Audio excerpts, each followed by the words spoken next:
of the Kevin and K&J Magnetics Warm Room at the Bucks County Curling Club in Warminster, Pennsylvania. A very pleasant good morning and welcome to the 5th annual Crooked Billet Bonspiel Cinco de Billet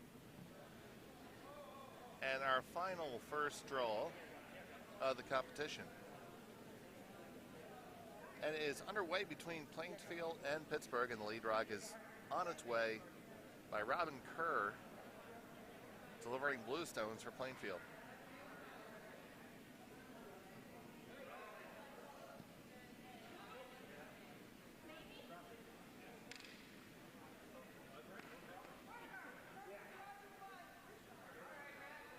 And right now we have a milestone at Bucks County Curling Club. This is our first wheelchair delivered stone at our club.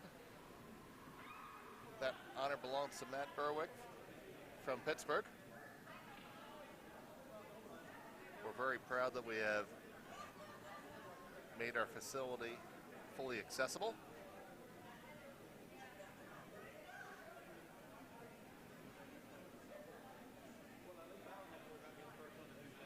That's overway, a draw over to the side of the house.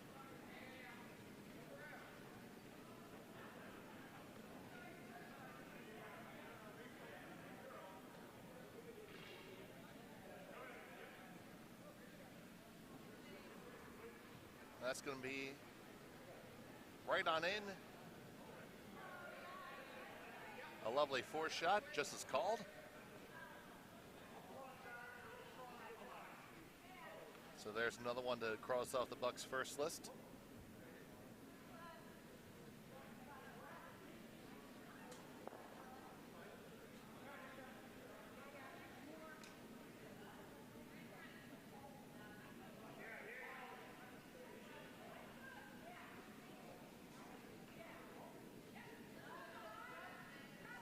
So this game is between Plainfield and Pittsburgh. Plainfield, fiesta like there's no mañana, with Andrea Stepnosky, Louisa Bartok, Marianne Vermeulen, and Robin Kerr. Against Pittsburgh, walk and roll, Ryan Acceta, Sean Mazurski, Karen Dabrowski, and Matt Berwick.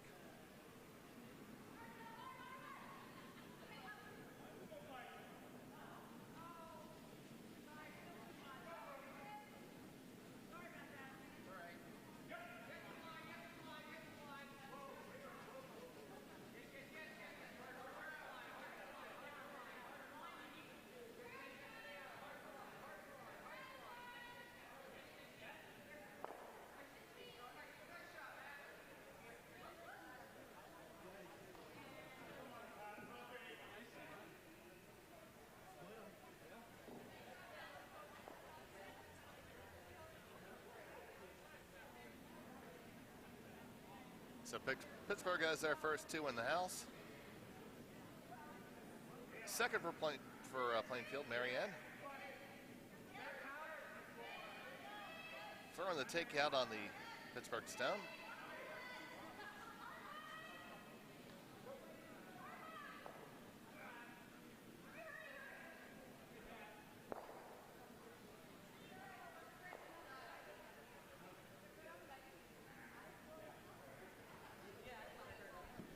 And we're joined back by your friend of mine, everybody's favorite Canadian, Wayne Anderson. Hey, Dave. Yeah, good to get back. The ice looked good out there. Oh, thanks for making the ice.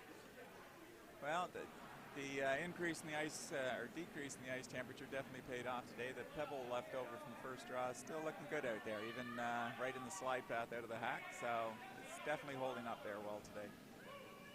Very good, very good.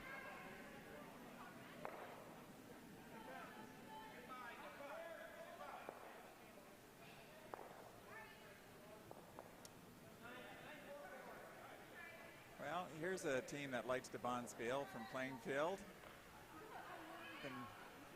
Andrea's been doing this for a number of years. Oh, for sure.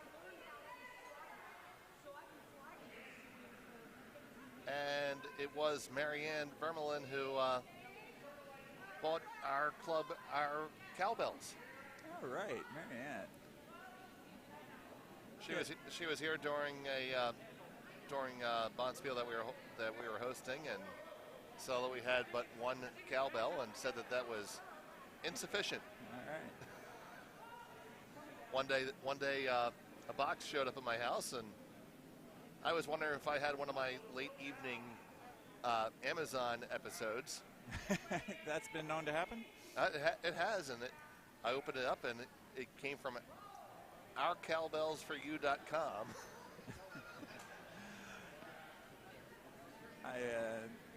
An unknown person over in Switzerland at one of the spiels I was at actually took a cowbell off a cow and somehow managed to get it back here to the States. Really? Not something I recommend doing, but it is a true story. A true cowbell. How about that?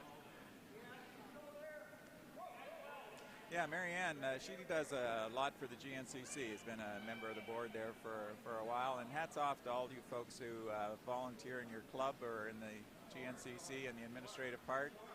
It's not something that gives me a lot of pleasure. I've done it in my past in Philadelphia, but working on the ice is a lot more fun than the administrative, but very important part of it. So, think about that, volunteering for GNCC positions. There's a lot of them. They restructured the board recently. And yes. Yeah, actually, I was a part of that process as a member of the nominating committee, trying to seek out and solicit that help from folks who might be willing to serve and try to allay some of the concerns. Well, yes, it is some work, but it's we've tried to restructure the board so it's more many hands make light work, and also made a concerted effort to make the board look like the GNCC as it stands now, with greater representation from arena clubs and especially from the South. I understood that, and that is important. I mean, that's just as important. The arena clubs as the dedicated, and having representative and getting their desires known and implemented here in the curling community. And we have the shot coming off from Sean here. It does look like it backed up on him there a little bit and did not make the takeout.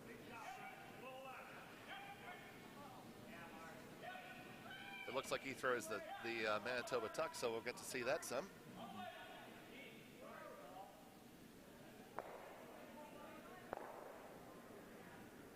Yeah, that's another example that there's lots of different ways. I mean, the Ontario Curling Association, Canada Curling Association, USCA, they do have one standard way of teaching it, but there are lots of acceptable ways of delivering a rock and do it consistently. I had a tuck. I date back far enough where you only had half sliders when you started curling, so the only way to deliver it with a slide was to tuck. And when I came back to Philadelphia after having about 16 years off or having lived in the islands, tried to tuck, and at Christmas time I thought I was going to have to give up curling, and someone recommends switching over flat foot, and that solved the whole problem. So if you have knee problems and you're going up on your toe, especially when a lot of people when they're throwing heavy takeouts go up on their toe, try and work on keeping that heel down and go flat footed, and you might find some of your knee problems disappear for you.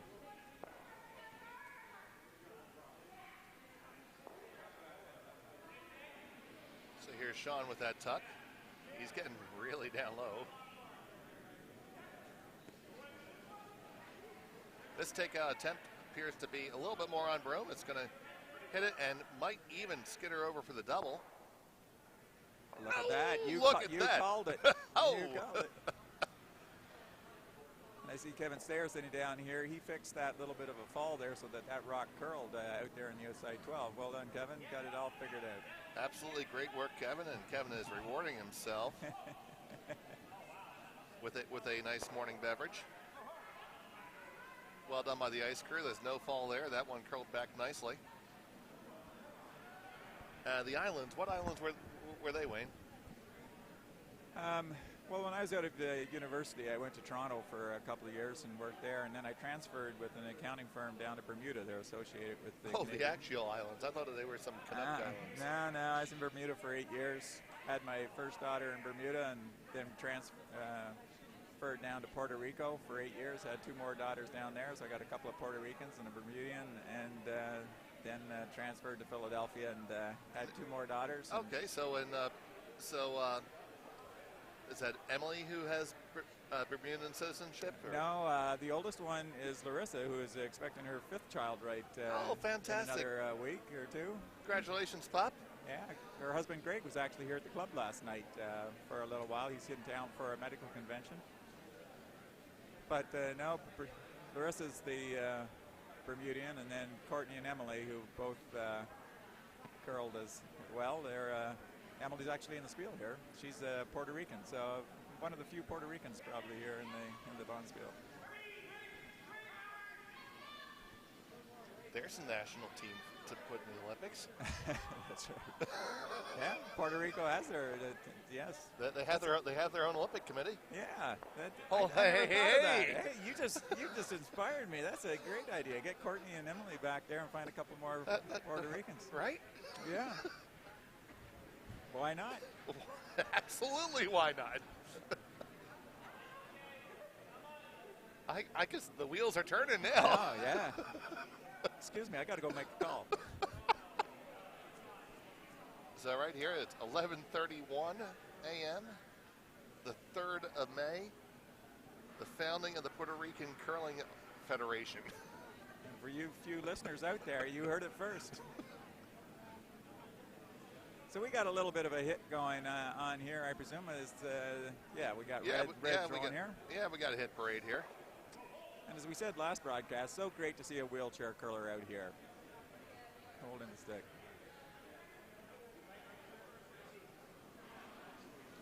Do you think the hats help with the delivery, Dave? Is there any airflow dynamics that go on with having the sombrero on?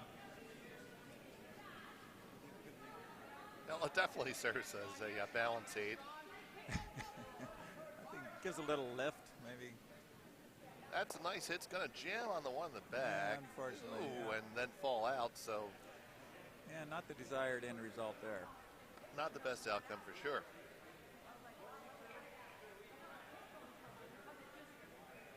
But it looks like they do have hammer. They do have hammer, and just that one biting on the 12-foot in front of the tee line, and a nice catcher, so plenty of room to get your draw in right there. And GNCC members, the latest issue of Between the Sheets just hit your inbox. Yeah. Take a chance to look at all the great information put out. And our new communications team has really stepped up the level of communication at GNCC. We're getting a lot more, so hats off. We appreciate that. Now, can you see that newsletter by going to their website, or is it a hard copy that comes out, Dave? How's that circulated? I believe a hard copy still comes out to clubs quarterly, but we're getting about monthly digital newsletters, which is how people go anymore. Yeah, it makes the most sense.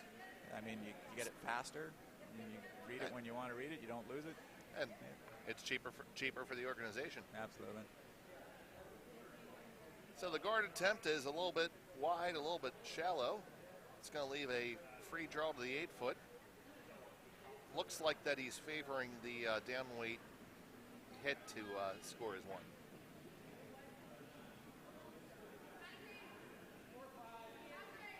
And I think that's just a matter of preference and what you're more comfortable with, especially this early in the game. Yeah, I mean, some people do it. They haven't, not sure their draw weight yet. That even if they hit and rolled out, the other team only scores one. Not a big deal. Yeah. First end, whereas you go for your draw and you miss it. But you give them two then, right? So yeah, but it looks like he's playing a very quiet weight, which is a smart thing to be doing here, as we know as well. So with his sombrero, I did receive confirmation they bought these sombreros in Mexico. Ah, original sombreros. Authentico. That's the word. As Authentico as an airport gift shop gets. All right, that was not the desired outcome. Yeah, it might work out, though, if it spins on. If it spins on, it's going to be really close. Oh, I didn't see it. Oh, boy. I think it is one red. I'm going with red. And they agree. An exciting way to get one there, Dave. That's a lot easier. You know, that's a lot more exciting than just throwing a boring old draw. Exactly. Who does that? Now, that's interesting. That rock was a fair ways out of the... If that had been his own color and he needed to score 2, I don't think you would have called a split with a rock that far out, but you can see that it can be done. They both ended up in the rings.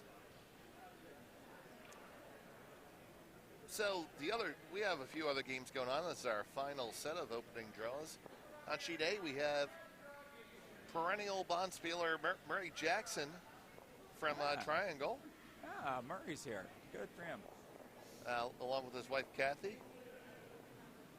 And Kim and Dee Hicks. Playing hometown favorites, Más Cerveza Por Favor, with Mucho Cerveza O'Donnell. All right. Maybe we could go out and get during game comments from Mr. O'Donnell. Yeah, if I have a long enough XLR cable, I could just put it on its head. They do that. You watch up in Canada now, during the interviews. In-game interviews, yeah. I got an extra input, so it's... What are you actually calling here? What are you thinking? It's not obvious from where you put the broom down. So on that sheet, it was a blank in the first end on sheet A. Yeah, sort of a rarity here so far this spiel. Yeah, Murray likes to throw blanks. He does that all the time. Murray's well known if he doesn't get his 2, he doesn't want 1. Mm-hmm. Not a bad strategy. On sheet C, we have Crazy Julie from Chesapeake, otherwise known as Julie. God bless you.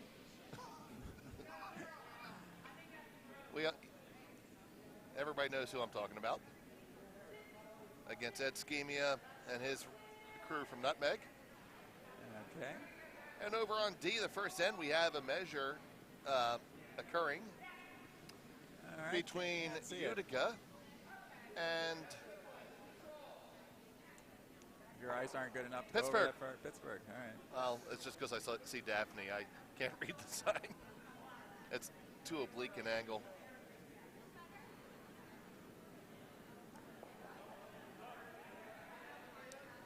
So here's our wheelchair shooting draw coming nicely over. Looks like he's going to get a nice corner guard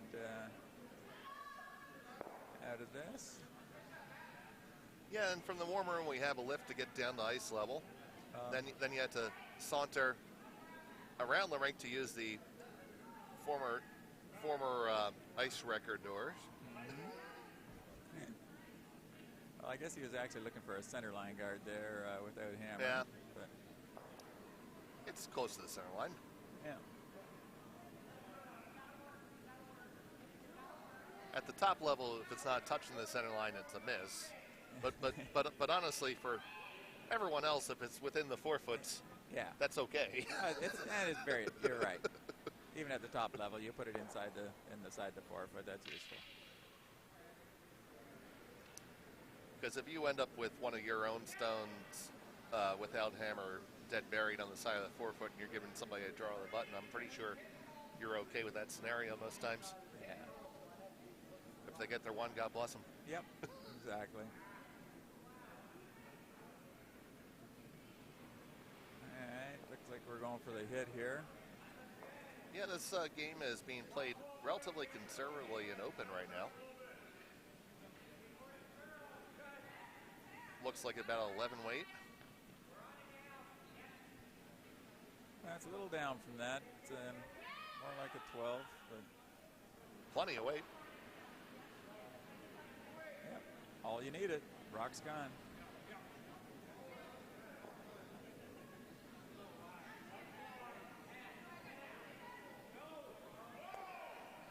lots of hits getting thrown everywhere right now. I was thinking that I almost made the very same comment. You look across all the sheets and they're all hitting. This is a stark difference from the morning draw when it was draw, and then take a look and maybe draw again. Yeah. And we're hitting back here in our featured game, so. And it looks like the red rock's going to disappear here. Right in the nose. And we are paying attention, at least in passing, to the chat. Try to give you updates on the other games. It was Utica scoring 1 in the first 10 on sheet D.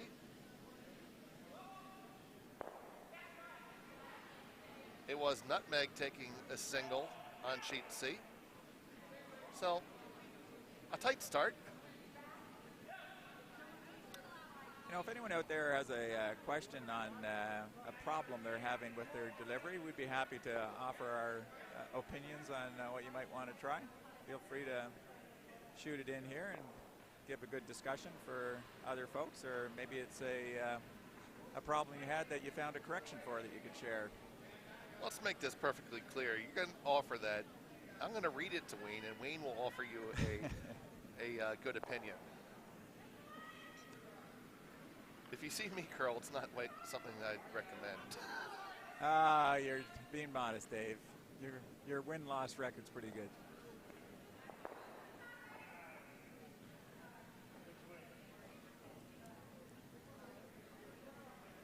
Trading hits here again. I don't know if it's going to clear this time, though. Well, the shooter did not stay. And it's going to spin back in, I think. Yeah. So now an opportunity. Now, I think here they're calling for the top of the 12-foot. I don't. Where would you put this one, Wayne? Well, we're down to what? This is Vice's first rock here. Correct. I don't have a problem with putting another 3-guard near the center line and go in later. I mean, the other option is to come around that guard, but I think I'd put another guard at this point. It's still lots of rocks to come. So we have the broom just inside the 8-foot. He's getting low enough to the ice to tell us if we could eat off of it. I don't think this one's going to stop quite as light as I was talking about. Maybe they're going for the draw behind. That's just a skosh heavy for sure. 13-1 hog to hog, so that should make it clear well through. Yeah. So are they going to stick with playing it clean? Nope. They're going to elect to draw under here. I like that move at this point. Go for your 2. I mean, it is off the center line, so they're treating it as a corner guard. No problem. And it's far enough out that any potential run back is like 10 feet, so.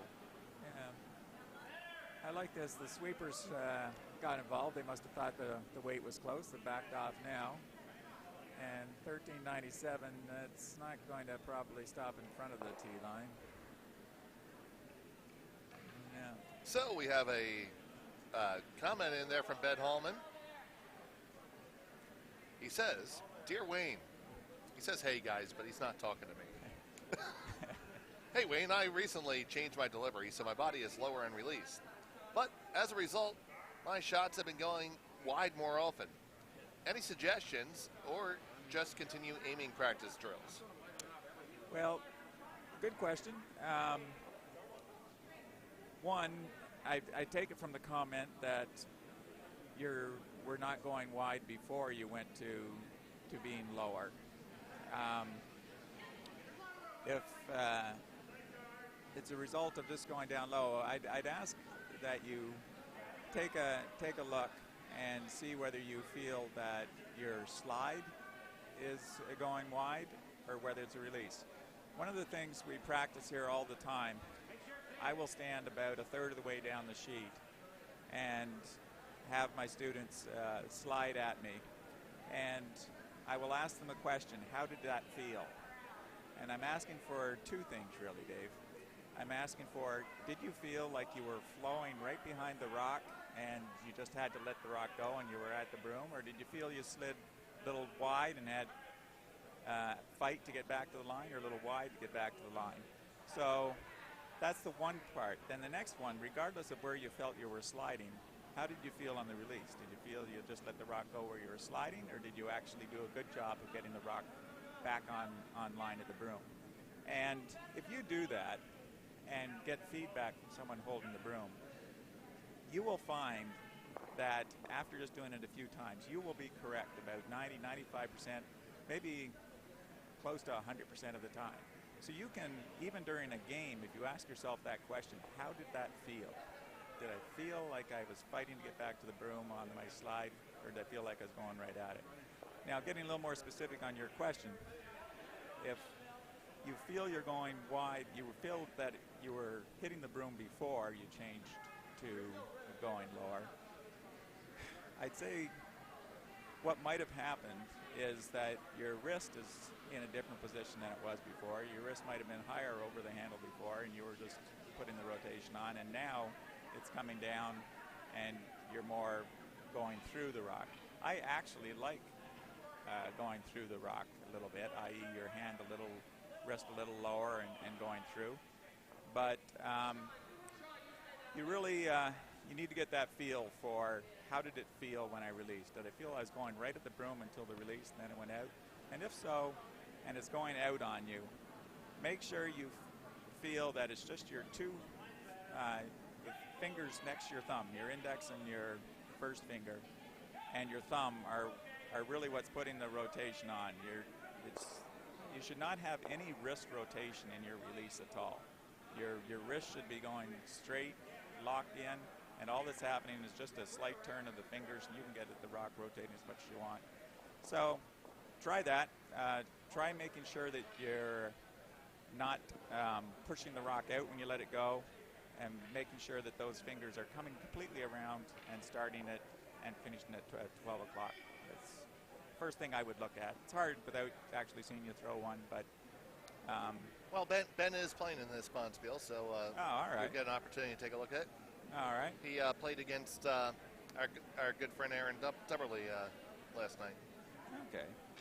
Well, during a competition, it's a difficult thing to start trying to change change things. So it might not be something you want to try during the competition. On the other hand, these are sort of fun Bonspiels, so you might want to try it. But shoot an email here as to what draw you're going on next, and I'll take a peek at you. So after we're on final skip rocks for red, and well, it looks like a whole bunch of blue right now. Yeah, I'd rather be blue. So it looks like he is going to just try to hit and roll off that one that's in the back 8 foot and hide behind the opponent's cover, and I don't mind that at all. No, he makes this, he could be in sort of nice shape to not give up more than one. A nose hit does not do him a lot of good, though. Oh, a nose hit sucks. better than wrecking on the guard. Oh, we all know your position on wrecking on guards. And they had to sweep hard to avoid that. On it heavily at this point, and it is going to be on the guard. And we are going to have a free draw for at least 2. Close for third.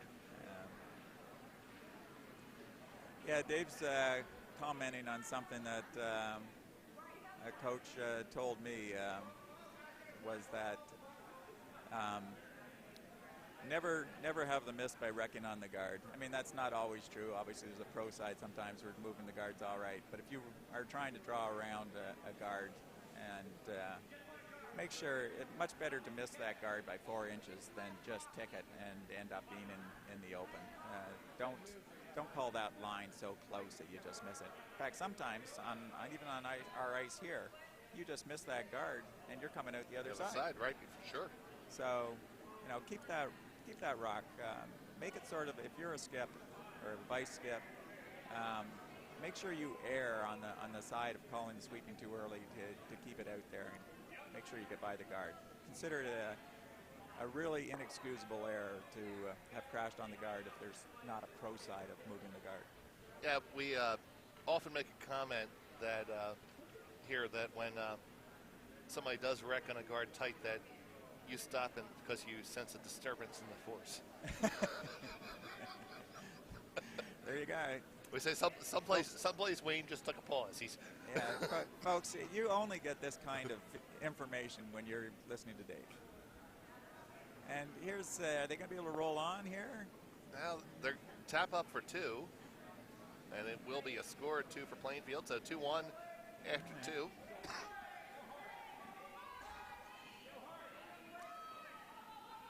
Going back to our calls, Dan Pearson, first-time caller, long-time listener. Lunch is served, by the way. We have soup and deli sandwiches. So, Dan Pearson says, Dear Wayne, if someone is just starting to slide on a foot instead of, say, a knee. Yeah, who might be doing that, Dan? Why am I not getting far enough on my out turns? All right. Well, the first thing you want to make sure is that I would say, I always tell people if they're not getting out to the broom, change your hip direction until you feel like, in fact, I will put the broom 6-8 inches wider than where I want it. I'll say, okay, line up with this. Sometimes I just aim at my left leg, and when you get in the hack, when you're setting yourself up, set up as if you're going about 6 inches wider than the broom, and then look at the broom, but don't move your body. And keep doing that until you're actually sliding wide. Now, the other thing you have to watch, lots of times people do the forward press, and they're not forward pressing from their toe in front of the hack to the broom. You want to make sure that you have that feeling, and don't, when you do a forward press, it only has to be a couple of inches, just get the rock unstuck. But make sure that you're not doing that with your arm. Actually have your arm stiff and lean your body so that you feel this. Yes, I feel myself leaning right at the broom. I feel that, yes, I'm going to be driving right out of the broom. And then do that on your actual delivery out of the hack. And just make sure that if you do that, and make sure keep turning your hips and your belly button if it feels square. Keep going to further to the right if you're a righty on that out turn. Eventually you will slide wide, and that's where you want to get to, is that you're actually sliding wide, and then you start coming back to what's narrow. But lots of times people feel that they're turned enough and that they're doing their forward press out to the broom, but they're really not. So start erring on the side of sliding out and then backing it off and get that feeling. That's what it feels like when I'm sliding at the broom on that wide out turn.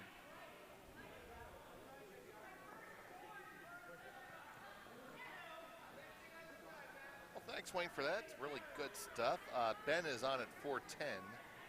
Okay. He is skipping a team from Bucks. All right. Well, I have a feeling we both might be around here at 410. Yeah. Well, I'll be just coming off the ice. So I'll be doing the obligatory broom stacking. But you'll recognize Ben quite quickly. He has brown hair, glasses, and I'm sure he'll wear crazy pants for you. All right.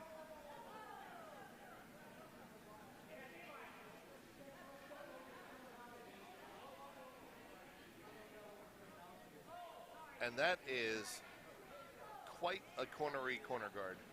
They don't get much more cornery than that.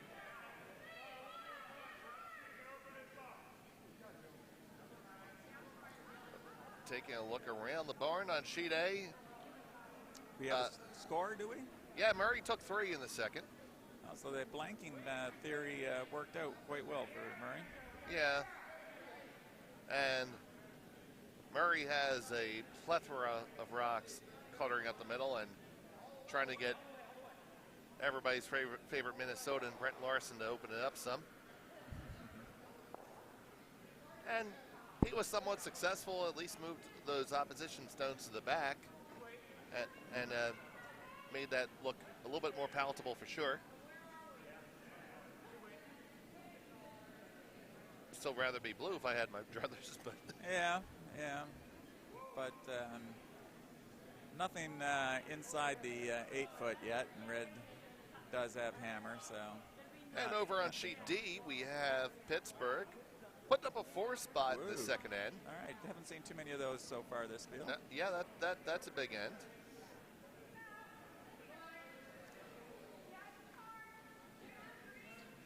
That's always something else when I'm coaching a team that I'll keep track of is how are we doing on big ends? Are we getting more scores of more than 2 than the other team, or less scores more than the other team? And also, are we getting more or fewer steals? So what are you gauging at that point?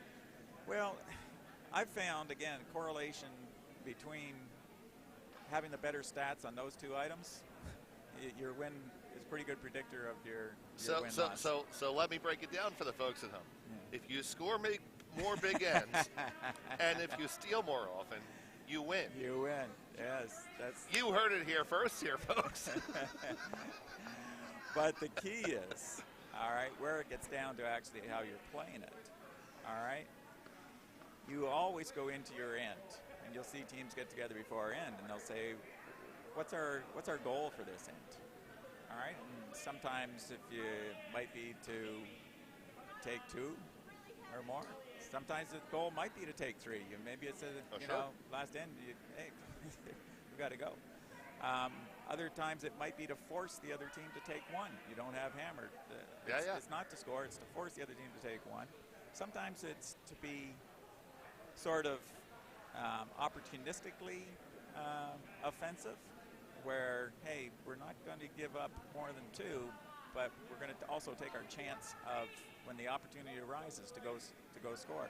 So it all varies, but where it gets into, you've got sometimes the end is such that, hey, do we hit a rock that's second count, or do we try and draw and score? And sometimes it's better to hit that second rock and give the other team 2 than to give up 3. And so, you get into that strategy. It's not just, we want to score more big ends than the other, like you were pointing out. But it gets into your game strategy. Hey, we are avoiding the unacceptable, right?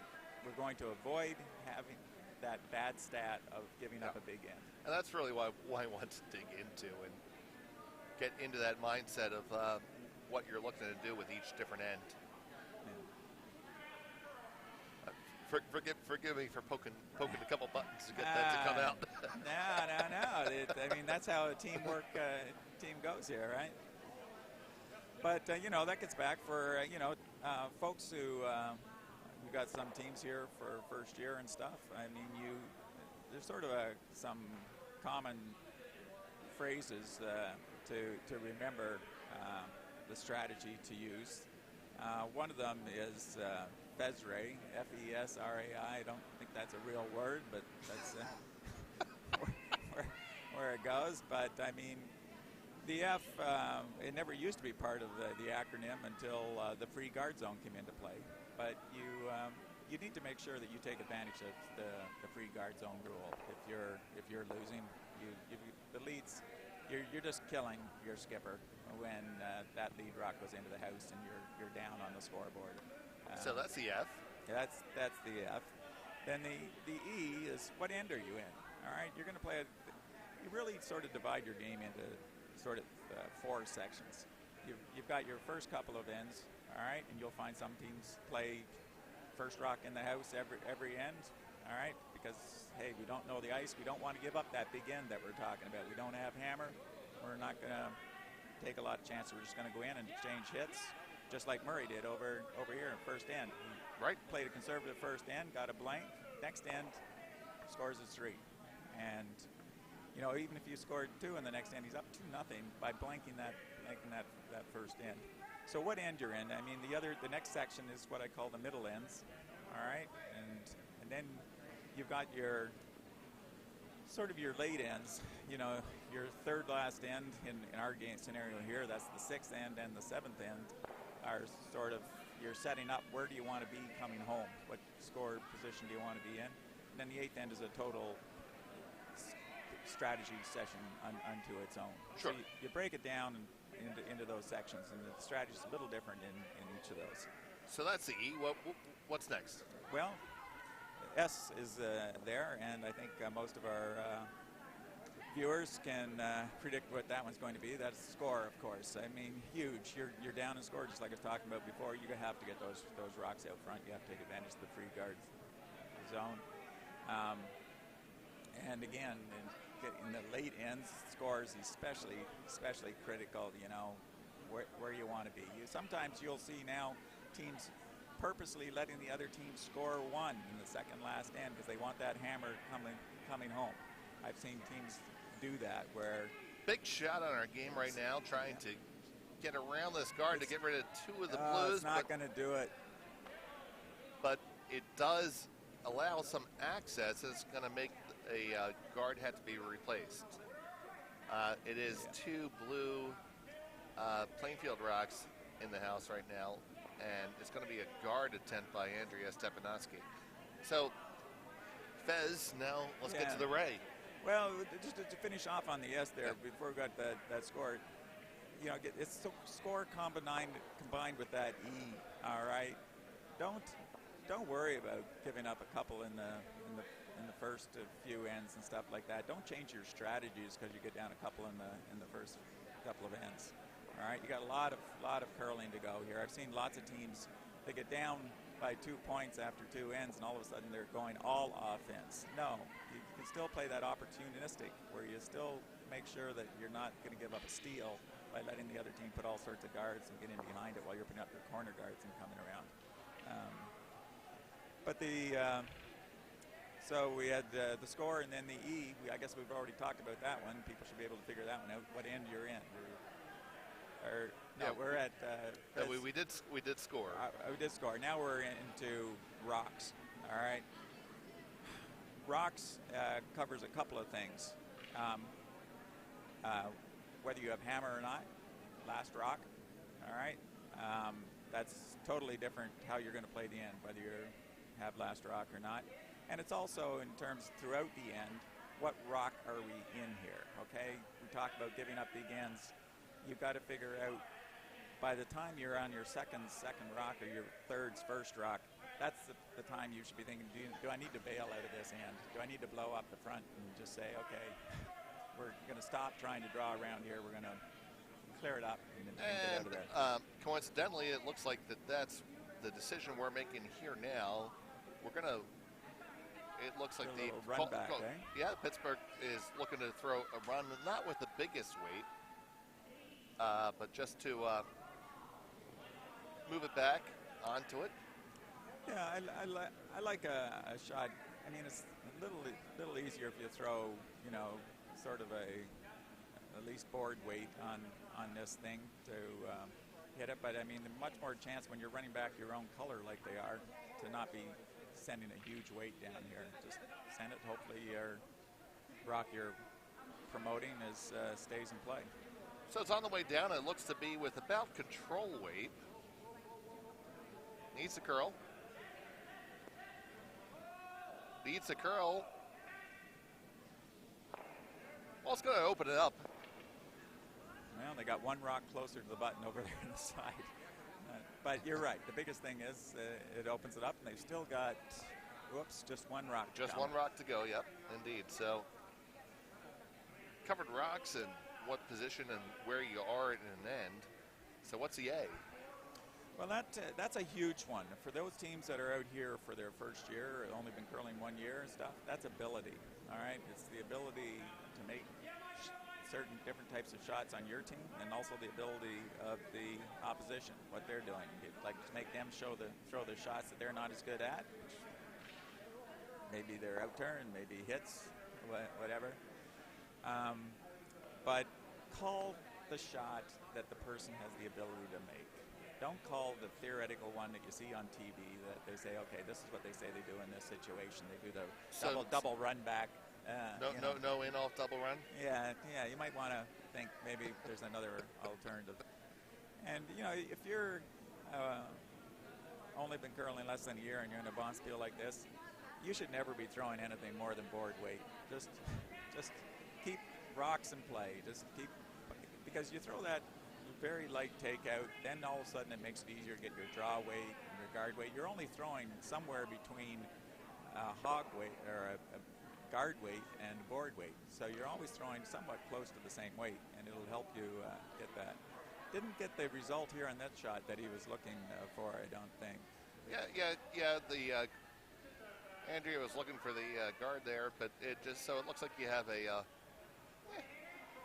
little hack weight, board weight, whatever you feel comfortable to get to the nose here. Yeah, that's right. So I mean, looking at this one, this is where you have to avoid the unacceptables. You're not going to throw that up weight triple takeout to score 2 here. All right, you need to kick your shooter around on this one, even if you give up 1. Just don't throw an up weight and you flash on the outside and give up 3 here. You got to make sure you're throwing a weight. Your shooter's going to stay around. You're going to make contact. Yeah, the only well, they're on it hard here for line. Yeah, that's nice. Taking hard. I think you need to get off of it at this point, though. I think you need to be off. And there you go. You need to make your 1. Very good. Very nice. Shooter stays around. That's well thrown, well swept, well called. And after 3, it's all tied up at 2. Yeah. On the other sheets, Dave, you know the teams better than I that are out there. How are things looking over there? Well, it looks like Murray stole another one against Mucho Cervezas, otherwise known as Many Beers, and everybody's favorite Minnesota, Brent Larson. So that is 4-0. We're still playing the third on sheets C and D. Just a little bit lower in the pace there. But we're tied up on C, and it's showing 4-1 in favor of Pittsburgh. And on the hammer right now with Utica sitting 1 on the button, a Pittsburgh stone directly on top of it, and a god-awfully difficult draw for 2. Yeah, this is one where you might just take your 1 and say thank you very much. Well, bad things can happen here. Kevin Cooey's happy to make this one. So the Utica skip she's trying to draw the side of the button. Really doesn't look that bad, though. Yeah, it's got a shot at it. The sweepers are getting on it. I know you folks can't see it, but they're on and off. They're trying to. Oh, did they oversweep it just a bit? Just a little bit hot. Oh, but yeah. That was a good run at that. Very good. She actually could have scored her 2. It stops it, put her so short. So picked up 1. They're only down 4-2. Yep, 4-2 after 3 over there. And it was Triangle picking up a big score of 4 in the third end. Ooh, baby. Ed Schemia against Crazy Julie.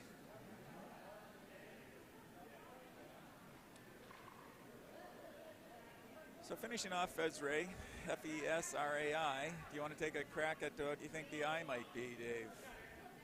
Go crazy trying to figure this one out. Hold on, I'm getting some comments on our microphone volumes. Allison, why don't you give us some feedback right now? How's that sound? I just brought up our pots a little bit. How do you test 1, 2, 3?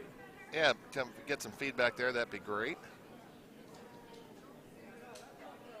It looks like we were throwing out enough audio. We're definitely throwing out more now.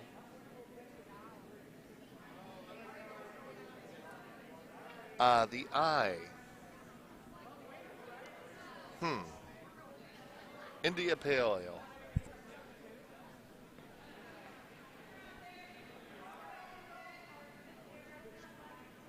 You got me. What? Well, I've been working on that for the last few days here, trying to get it. The ice. I is ice. Nice. I mean, the ice here is playing pretty well. no matter where you have the broom from the middle of the 12 to one side, middle of 12 the other, it's playing pretty much the same. But you get outside that middle of the 12 here, we're trying to bring it up so the whole sheet's level, but it does something different. All right. Sometimes the ice does not allow you to call a shot that you would. You know, this is great ice that Bucks has here, and what you have to be sensitive to is just the speed of the ice is faster than a lot of folks are here to come. Sometimes the frost gets on there. You have to make sure you know which path you're going down. If you haven't played on one half of the sheet and it's the third end, it's first end ice. Oh, sure, yeah. If you're on absolutely. Well, as a consequence of us turning up those levels, our headsets are just a bit hot right now. I'm yelling in your ear. Is that what you're telling me? Yeah, it's okay though. Yeah. The folks at home think that the levels are much better, so thanks for that feedback. Just let us know. We can't hear that. Our engineer is, for some reason, working.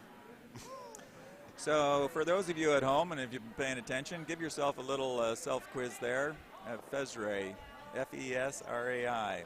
What are you going to be thinking about strategy-wise, and each of those represent in terms of what shot you're going to be calling and how you're going to approach each end?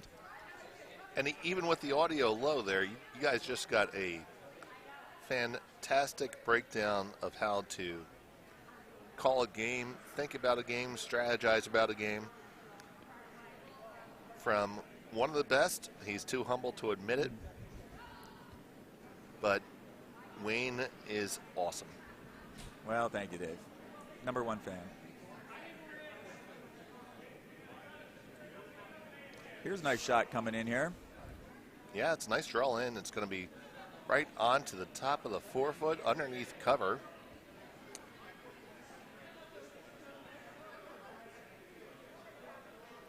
And with hammer, we do have Plainfield sitting 2 now.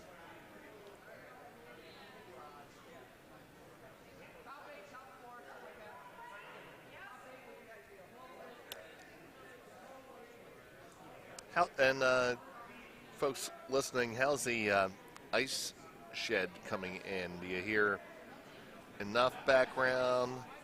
Too much? You're tired of hearing many beers? Just let me know. You can get too much of mini beers? It's a special thing. Look at this. Corner freezing around the guard. Well, that's going to be useful later on the end. It's good rock. Yeah.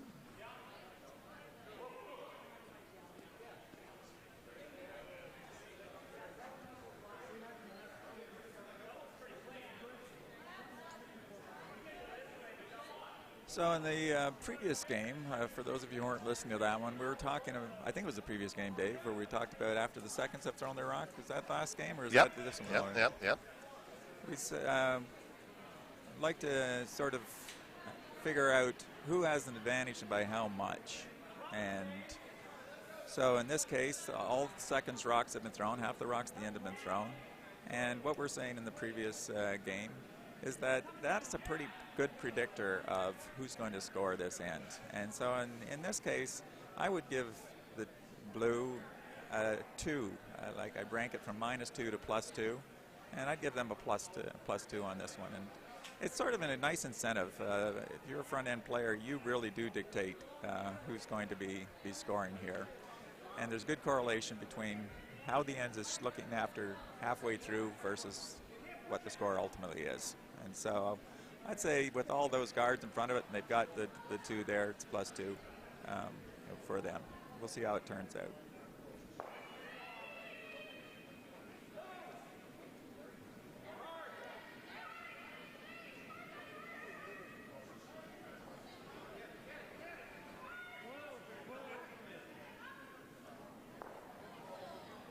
This could turn it around, though. Ooh. Oh, almost.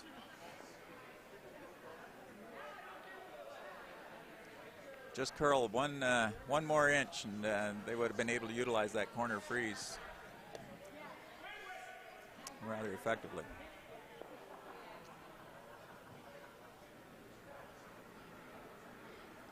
So I guess you're going to go to the. Okay, interesting. Looking to guard the side with the opponent's stones. Yeah, some folks would actually come around that and sort of guard it on this side. Get it, draw it in. But this side being the right side as it's on the stream. Yeah, coming around it and into the house, but it's satisfied that she's got her two, and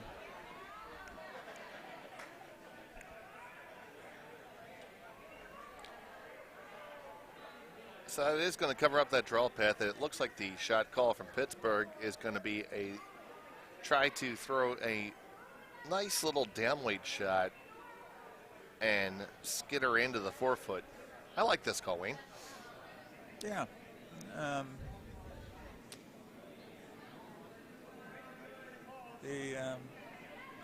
think they can only see. I've got a pretty good line from hack to the rock. They can only see about half of it when you're in the hack. Maybe just a smidge more than half. So not an easy shot. The trouble is to keep the shooter, you have to play a down weight. You're still going to probably roll a little bit to the open and not remove the blue rock. But well, he's got fairly tight ice. He's planning on hitting that sucker out, isn't he?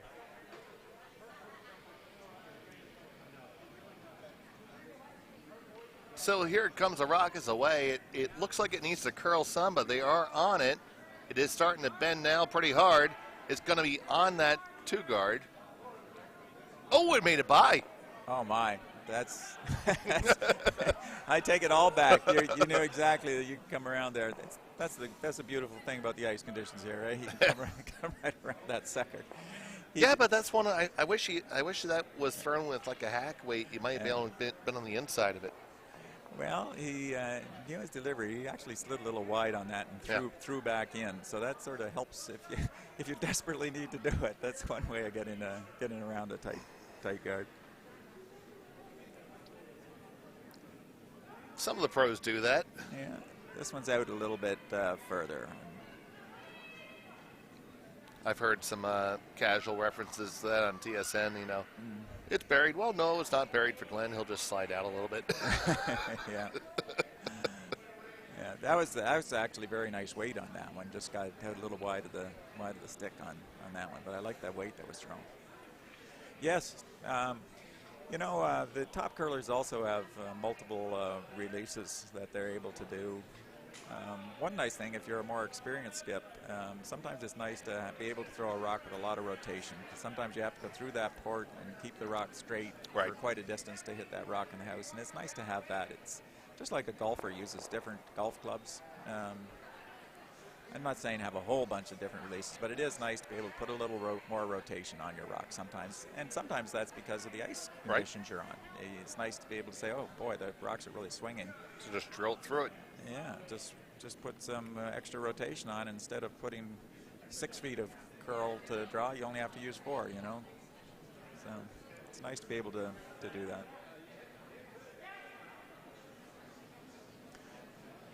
All right, so this is that miss is given Red here a chance, but Blue, who was up by, I said, a +2 after the seconds were done, is still line 1 buried in there, but that could change after this shot. It looks like he's looking to play off his own right now to come in. Yeah, not a bad call. That is tight all day. I think he's by the guards, Dave. No, the other turn. Yeah, okay, so yeah, we were completely off base there.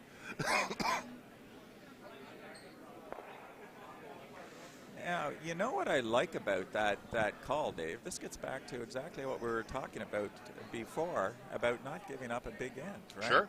You're tied right now. He eliminated the chance of giving up 3 on that. That's a pretty super conservative, but it has some logic. You can say, well, why take that rock out? You're already second shot. You could have guarded it or come around. But hey, open hit, you get rid of it and say, okay, go ahead and get your 2, but I'm not going to give you a 3. That makes a lot of sense.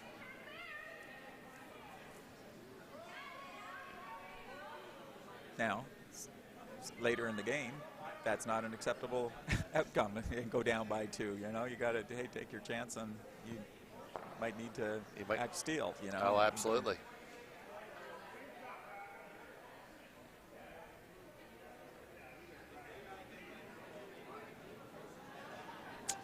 A little wide. Might have to come. Oh, this could be unfortunate if it catches the corner of the red, but it's going to be wide enough to not. Yeah. So face it with the same choice here. Yeah. We'll see whether they call a different shot when it's. Is this hammer or for his the last rock? This is the last stone for red, yes. For red. So we'll see whether whether they change their strategy and say we're still gonna. I had sort of thought when they threw that last one was their last rock made.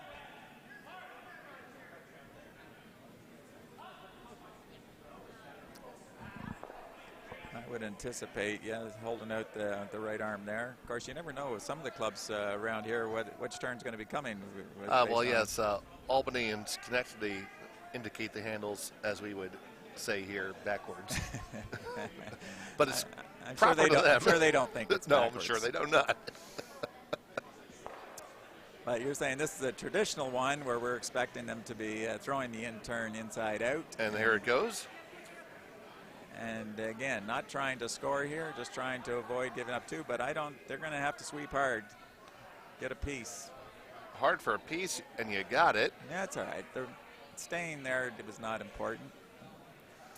So the big end is out of question. Yeah. It will be a play for 2, and it's just a question whether you're going to draw a hit for it. For sure, it looks like she's going to hit.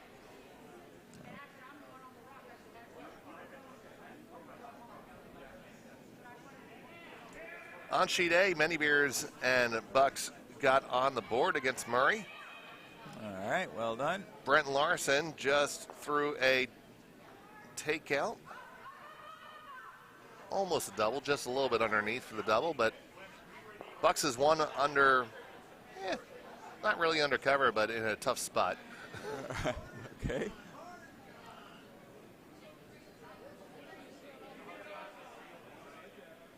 So it's 4-1 in favor of Triangle and Murray. I think he, you think this is his mixed team that he goes curls with? No, this is not his mixed team. No. I played against their mixed team in a Bonspiel recently.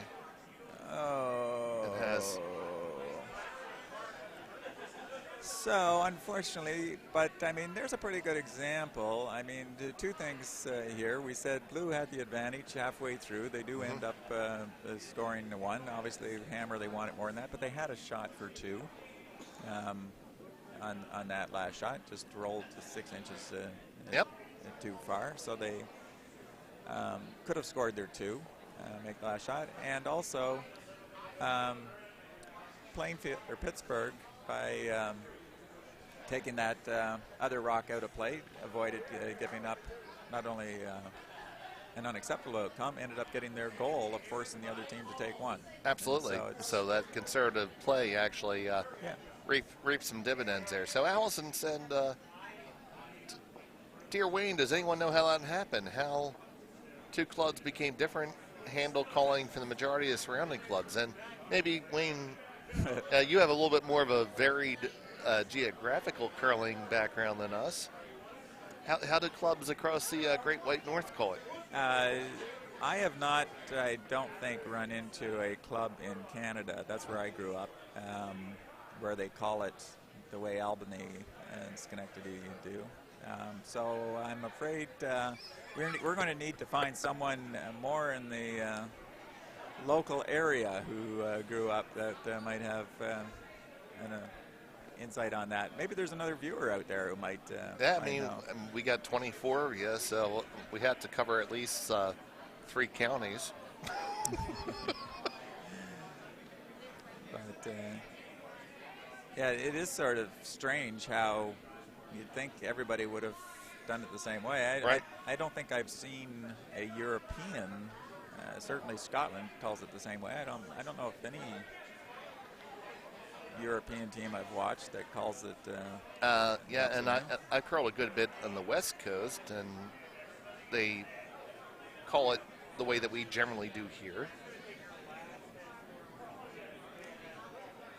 All right. I There's a trivia one. First one with the correct answer, or the most plausible answer, or the one that we just find most entertaining, can send in. You get 784 Bucks County Curling Club bonus points. Not 85. No, 784. 784, and they are redeemable along with your S&H green stamps. Okay. Tim Fagan with an incomplete thought. Dave and Wayne, I feel like I. You feel like something. So many beers. O'Donnell trying to not give up a big end here.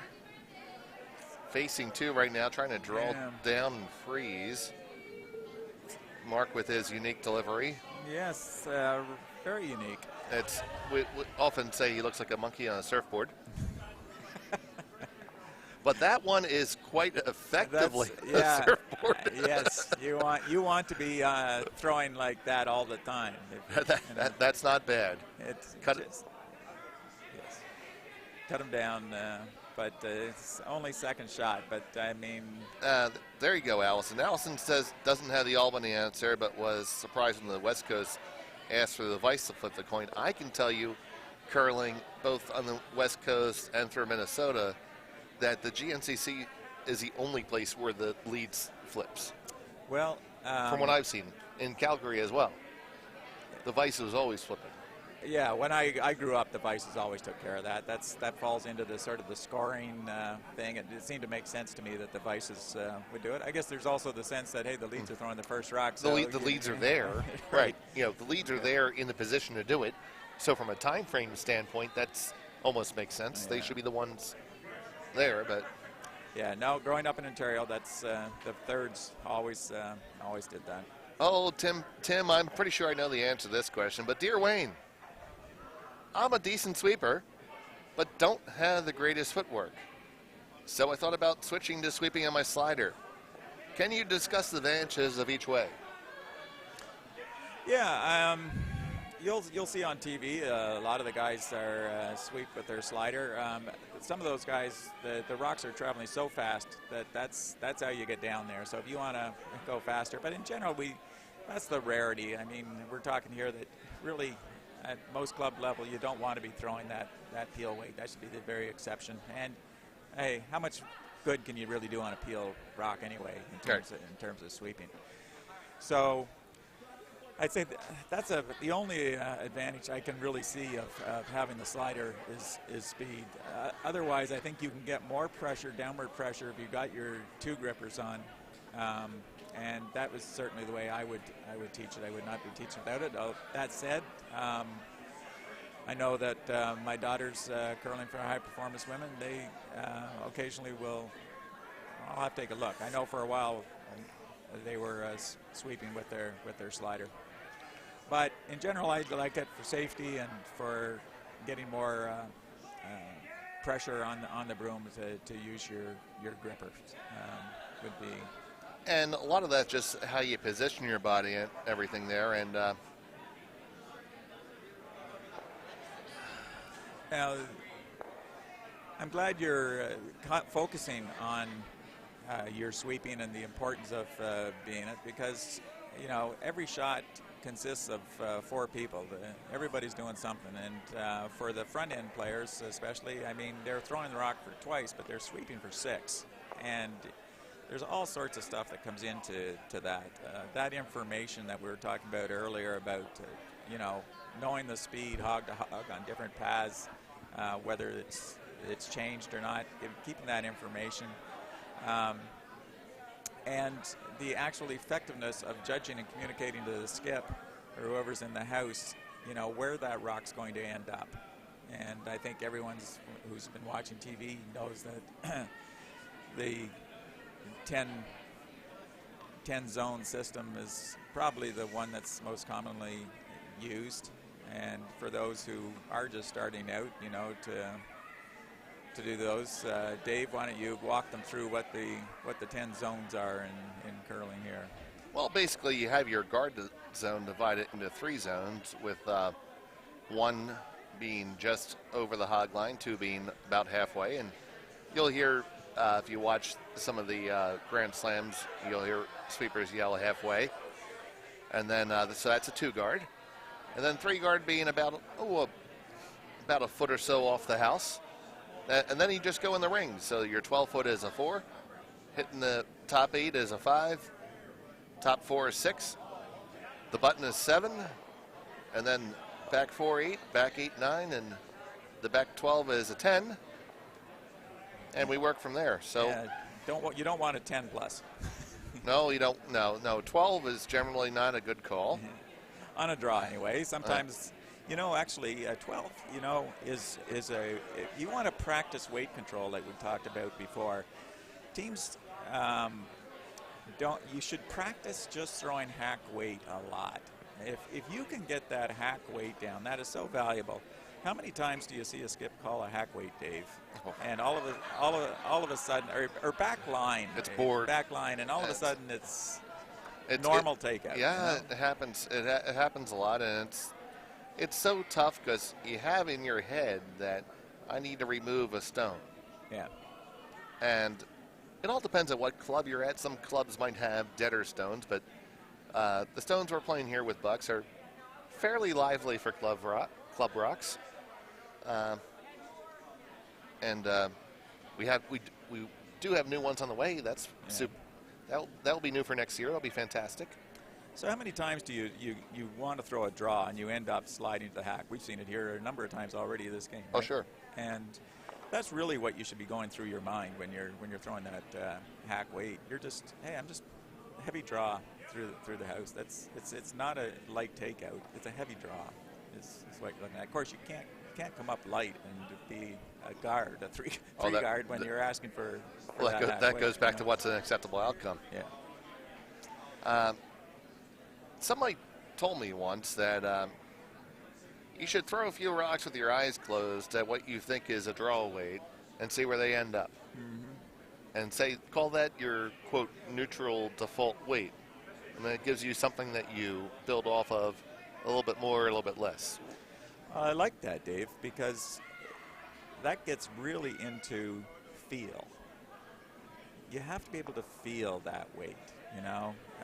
It's not just trying to get the draw change in your weight just by how hard you're driving out of the hack. That's got to be in the smaller muscles in your fingers and the arm and stuff like that. Just that feel of the releasing where it is. And I think if you shut your eyes, it's good. I actually had a group of golfers here as a year-end thing. The top pro wanted to take his staff out and have a curling experience. So we did that. We had a great time. And we had an odd number of players. For my daughter Emily, who's again in this spiel, joined in. And I said she had to play on one of the teams, and the other's obviously just learning. It wasn't really fair to have and so I said, okay, how are we going to handicap this? And I said, Emily, you're going to have to throw with your eyes shut. And she actually was still very effective. But I actually do that as a drill as well. And listeners might want to try that when they're out practicing next time. Throwing with your eyes shut. It's not just the feel of weight, but also look at where you slid, you know. If you, when I've done this, usually people are they slide right off the sheet, or they're totally off broom when they come out of the hack with their eyes shut. But after they realize, hey, this is my pre-shot routine, I have to feel like my hips and everything's square there. And it gets back to what I say, you can do it with your eyes open. You can do the forward press with your eyes open. Yep, that feels like I'm going right at the broom. Then I draw my hips back. Now when I'm ready to go, I have to shut my eyes and drive forward. All right? If you do the pre-shot right, all right, you will come pretty close to the broom. And after you practice that a little bit, all of a sudden, the juniors, the adults that I coach, they're sliding right at the broom with their eyes shut. And then now that you can slide at the broom with your eyes shut, and if you can feel the weight with your eyes shut, just like Emily did in this game with the pickup game we had there, you end up making your shots almost as good as when you got your eyes open. Obviously not quite as good, but that should be a goal for everybody if there's someone who practices. And I can't stress enough to get out there and practice. When you've got some free ice time, whether it's even before a game, get out there and throw an extra 8 rocks. You get out and throw 8 rocks, 4 down and 4 back before the game starts if the club lets you do it. All of a sudden you've thrown another half game's worth of rocks in 5 minutes. In it, you know? Oh, absolutely. And great story and some good stuff there. Give you a quick update. On sheet A, Murray Jackson is asserting his will over our hometown favorites. Yeah, a pretty high-quality team out here in our spiel. Murray coming up here. Yeah, definitely one of the favorites. Up 7-1 right now. And over on sheet C, it is Nutmeg with a steal in the 4th to take a 6-1 lead. And it is Pittsburgh scoring a 2 after forcing Utica in the 3rd. So after 4 ends of play, it is 6-2 in favor of Pittsburgh. Well, the ice crew is enjoying the scoreboards on this. They're giving them a lot. They're going to scrape the ice after this draw, so they're all for games maybe not going 8 ends this particular draw. Yep. Not cheering for any particular team, just the ice crew roots for a expedient outcome, and not an extra end, definitely not an extra end. I know it's exciting for the viewers to watch an extra end, but well, we did have an extra end last draw. Mm-hmm. So got a pretty wide open and no rocks out in front of the house here, in between the 4 foots. So that's good for team with hammer here, which happens to be the red. And unfortunately, they don't have any rocks in the house at this time. But so that's going to make it difficult to score. Well, more than one anyway. Yep. But at least without any rocks in front of the no guard, so you can see. Having the hammer, and this will be the hammer. It will be coming on down to try to score 1. So it's a worst case scenario. Nice force by our Plainfield folks. So it looks like he's going back to the shot, which he went to in the 3rd end with a nice easy weight.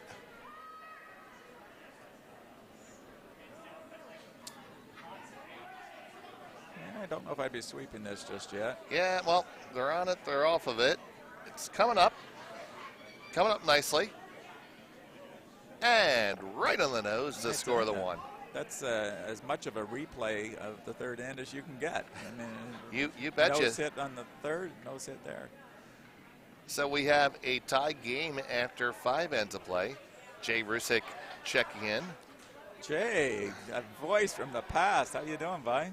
He's another member of the Wayne Anderson School of Curling. Jay's daughter Lisa was one of my earliest junior females in the club. Curled with my daughter Courtney and Emily, and went to junior nationals. Believe it or not, I just met Jay for the first time at Plainfield for the Thrifty. I went all this time without actually running into Jay. Well, if you beat Jay, hats off to you, because Jay's a good curler. Jay's an example of why clubs that want to grow membership should have a junior program. Jay was just a great volunteer in our club after coming to the club only because his daughter was coming out to curl with mine, and he decided that while Lisa was learning to curl, why not come out and practice himself, and he ended up joining it and been turned into a great curler. And the rest is history. Yeah. So yeah, if you are adults out there and you sort of question why do we have this junior program, or if you don't have a junior program, get one started, you know. And all of a sudden, I can name you umpteen people that have joined Philadelphia Curling Club because of coming out because their children got into junior curling.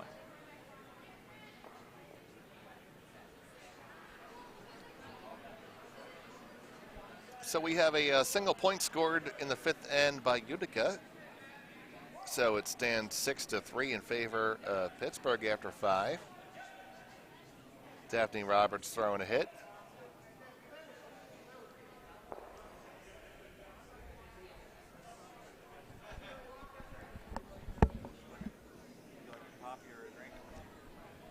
Sure, I'll take.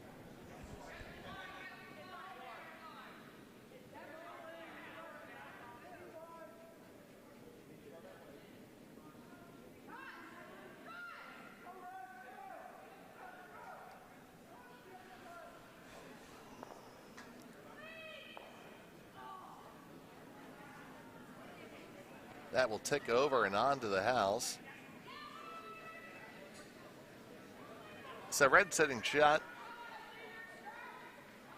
without the hammer off the wings.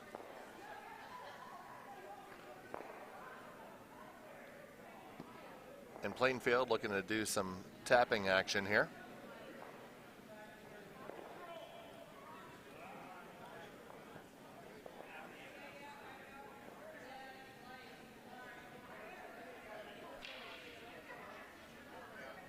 Looks to be a little bit light for that. The brushing is bringing it on down. It's going to end up lining up with their stone already in the house.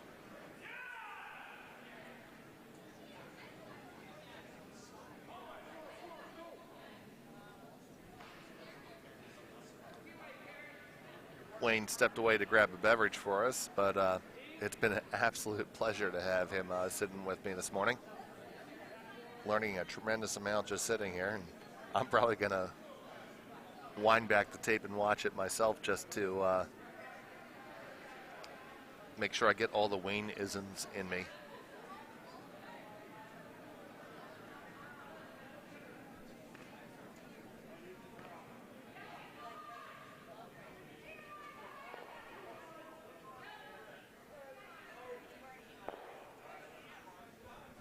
There we go. We have some broadcaster fuel with us now. All right. Here's a little more higher octane than mine. Cheers, buddy. Cheers, Dave.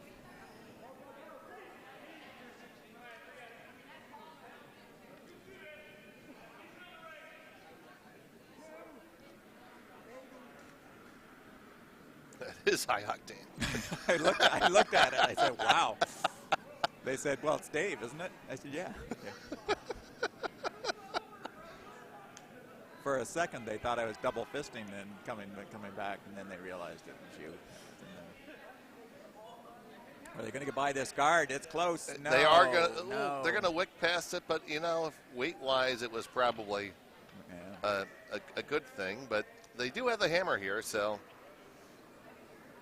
and that probably did make them now sit 2.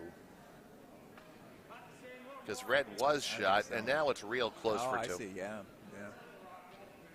Boy, it is close. That's looking at live here. I'd say Blues line 2. If I had to guess it, putting the stick down right now. But I look at the screen and I almost think it's red. Yeah. So right now the call is for a hit and roll under.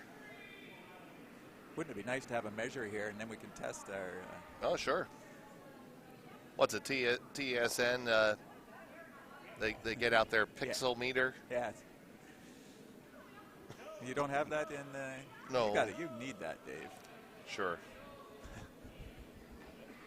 You can send the funds for that to Bucks County Curling Club, 1185 York Red Ring 2, Warminster, PA, 18974. Attention, Dave. Oh, no, that means I'd have to do it. Attention, Ian. Okay. Yes, Ian's a good man. Got screens up here, home and away screens on every sheet, the TV screens. Last night we were watching the 76ers go up 2-1 in the basketball. Oh yeah, we have 5. We have 5 multi-use TVs here, which we can put on pretty much anything. And in the background, we're joined by last evening's color commentator, Roland Gerritsen Vanderhoop. An international flavor to the curling commentary. He provided that, if nothing else. Did he talk? Did he bring you up to date on his Scottish tour of curling? Oh, he curled in Scotland? Here, hang on a minute. Oh, hold on. Yeah, I was going to give him my headset. You should tell us about that. Hang on a second. Lee gets to that. So you were curling in Scotland, Roland? Yeah, there is a curling tournament called the Highland International Week of Curling that is now, I think, in its 54th edition, and it's played in Inverness. And it's a wonderful tournament, and they have both mixed, all male and all female teams, and they all compete in the same tournament, but there's different prizes for depending on how high up you end. And what kind of prize can you win there, Roland? Well, of course, there's a big cup, but then there's also a lot of whiskey. Scotland and whiskey, imagine. There's a shocker. And we did. I've been there a couple times now. Last time we were in March, we were with Aaron Dubberly as our skip, and we did exceptionally well against all odds, and we ended up in the final. And unlike finals in most curling games, if you are in the final there, you get the runner-up. You get a bigger prize than the second event winner. You actually get the silver medal, basically. So we got a lot of very good whiskey. All right. Oh, yeah, so the winner just gets a medal. You got the whiskey. Well, they got an even better whiskey than we. Okay, fair enough. Yeah. Did you get, I would hope that you got bagpiped in Scotland. Oh, yeah. No. I mean, I can show you a whole band, not just the bagpipe. I mean, you get... That's the whole band. You have a whole band. Bass drum, the whole bit. The whole thing. So we have handshakes on sheet A. It is Murray Jackson and his rank from Triangle. There's those bagpipes that put Roland on the ice. There's like 16. We have, I'm told, it's 16 different pipers, and we're happy to have one. Electronic? We have YouTubed people in before. Well, now you got Roland's video that you can just put on there. We could just use Roland's video. One thing that's interesting about the way that the game is played in Scotland, in organizational wise, it's very different from the US. And in the US you have curling clubs that own a facility, and there you have a facility is rented by many curling clubs. So you'll have like 5 or 6 or even 10 curling clubs playing in the same facility, and they have a night or they have an afternoon, and they compete that way. So it's totally different setup. People member of different curling clubs to play on different nights. Well, you still have that at Ardsley. Broomstones has that a little bit. Well, Broomstones is used to be that. Yeah, well, Broomstones is a culmination of 4 country clubs combined. I know this. It was. Sorry, look at this shot coming in here, Dave. This is going to be nice. Oh, that is a pistol right there. Oh man. All right, well done. And that leaves them sitting 1-ish. Yeah, I'm saying 2. What are you saying it is now, Dave? Because we might get the measure on this thing yet. Oh, that's you put a gun to my head. I think red second. Okay, good. We got one on each side. Roland, you're the decision maker here. Who's second shot? Who's second shot, Roland? You can look at it live too here. You can peek around the corner here. I must say I thought red at first, but if I look again, I mean, I think it's really up in the air. Okay. And so we can find something else to bicker about here while we're waiting for the delivery. I noticed yesterday that curling commentary is not easy because there's so much empty time, but there's nothing happening. And that's my beer, by the way. Oh, what? It looks so good. I think I'm going to get cut off after half a beer here today. So Wayne, I just let Tim know, who had our sweeping questions earlier, that Yes, one of the next Wayne Gemmell Brush Like a Badass clinic is. And whilst I don't know that, I do know that the next time that we have a novice and or intermediate practice, you've been known to give the Cliff Notes version of that in about 10 minutes. Well, I'll tell you, I've curled since I was about 13. I was even out in the club prior to that, but sort of officially, they didn't have a junior program when I grew up, so I had to wait till high school. But well, brushing has certainly changed. I was the old corn broom sweeper. Pre-rink rat. Pre-rink rat, yeah, went through that phase. But when I decided for instruction, I wanted to see what Dean Gemmell had with his Sweep Like a Badass clinic was. So I came out, not so much to improve my own sweeping, but I'm beyond sort of taking my game anywhere, but to figure out how to instruct others. And I could always only sweep on the right side of the rock. I was hopeless on the left side of the rock. And he made one very minor switch to where I could sweep closed on the left side of the rock. And now that is my favorite side to sweep on. Is sweeping closed. Usually we teach open for safety reasons. Yep. All right. And so if you're just starting off until you're really comfortable, I suggest you follow that. Sweep open. That means your hands are such that you're facing down the path where the rock's going, so you can see any upcoming rocks that you have to sweep around and stuff like that. But actually, the strongest sweeping position is to sweep closed. All right, and so switching over to the left side, I kept my hands the same way as it is on the right, but now I'm over on the left, and now I'm closed rather than open. Generally, you want to have your dominant hand lower? Well, I don't know. I have my non-dominant hand, which is the hand you don't throw with, lower. I don't know the answer to that question, Dave, which is a preference. Okay, so right now we have a key shot coming down, a downweight takeout.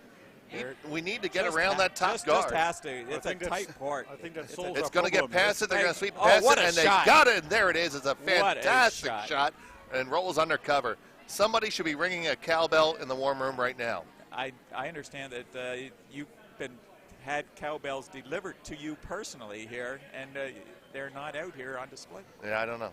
Yeah, they're here. There's one right there. I can see it. Well, we should have that up here. Roland's going to take care of that. We'll have cowbells up here in the commentary.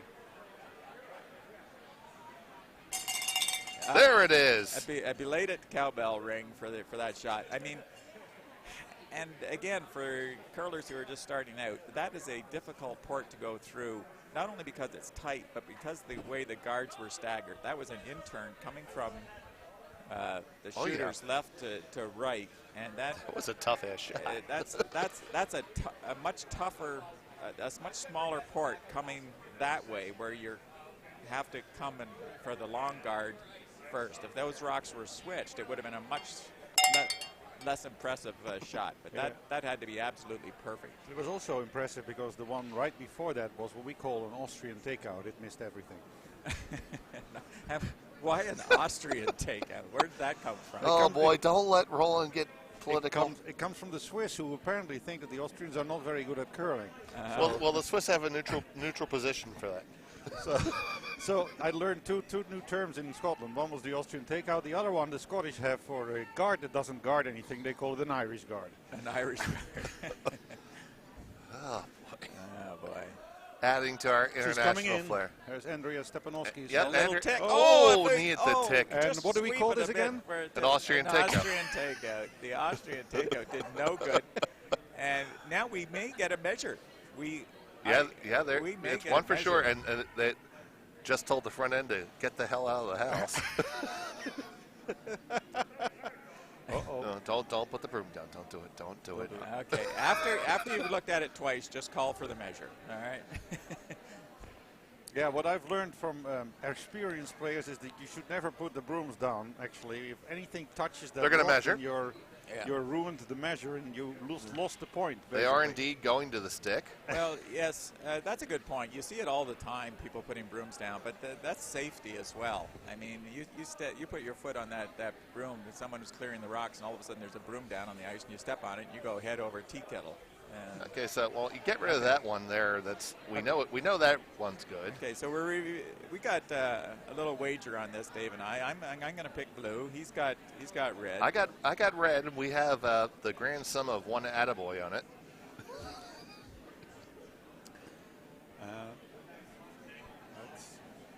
It's deceitful. So how long do you think, Wayne, before they retire this outmodish way of measuring and replace it with something of 21st century quality? I think it will be within 3 years. I mean, we can measure rooms with laser lights to the nanometer. Yeah, I mean, I think it should be done now. I mean, when they do the last shot draws in international competition, that's all electronic. And you win. So. And it was red. Oh, it was red. Oh, count it! Yeah, you're not supposed to cheer for yourself. I mean, we'll do it for you. That's the Canadian thing. Yeah, I'm not Canadian. Yeah, but Wayne is. Yeah, he's lived around here long enough. He's enough 215 now, even though you live in 610 land. That's true, 610. But it was 215 when he got here. But Roland has a good question. I don't understand why we're using these things. I mean, they got the ability now. I mean, you could have a electronic device where you could just scan it past the rock and just have it remember the shortest reading on it, and all of a sudden you go. What really bothers me is that we here at Bucks County Curling Club, both of our measures measure more to a finer tolerance than the measures that you see from Canada Curling Stone on television, for the sole reason that they want the number to show up on television. Oh, so it has to be a smaller it's a lesser graduation. Yeah. So in order that they can zoom in on TV. Yeah. The measure they just used measures to the 100th of an inch. Our other measure measures to the 1,000th of an inch, which is incredibly accurate, and you know, 1,000th of an inch. Well, there's nothing that a laser is going to do that the measure that's on the far end can't do. Yeah. It's going to give you the same result.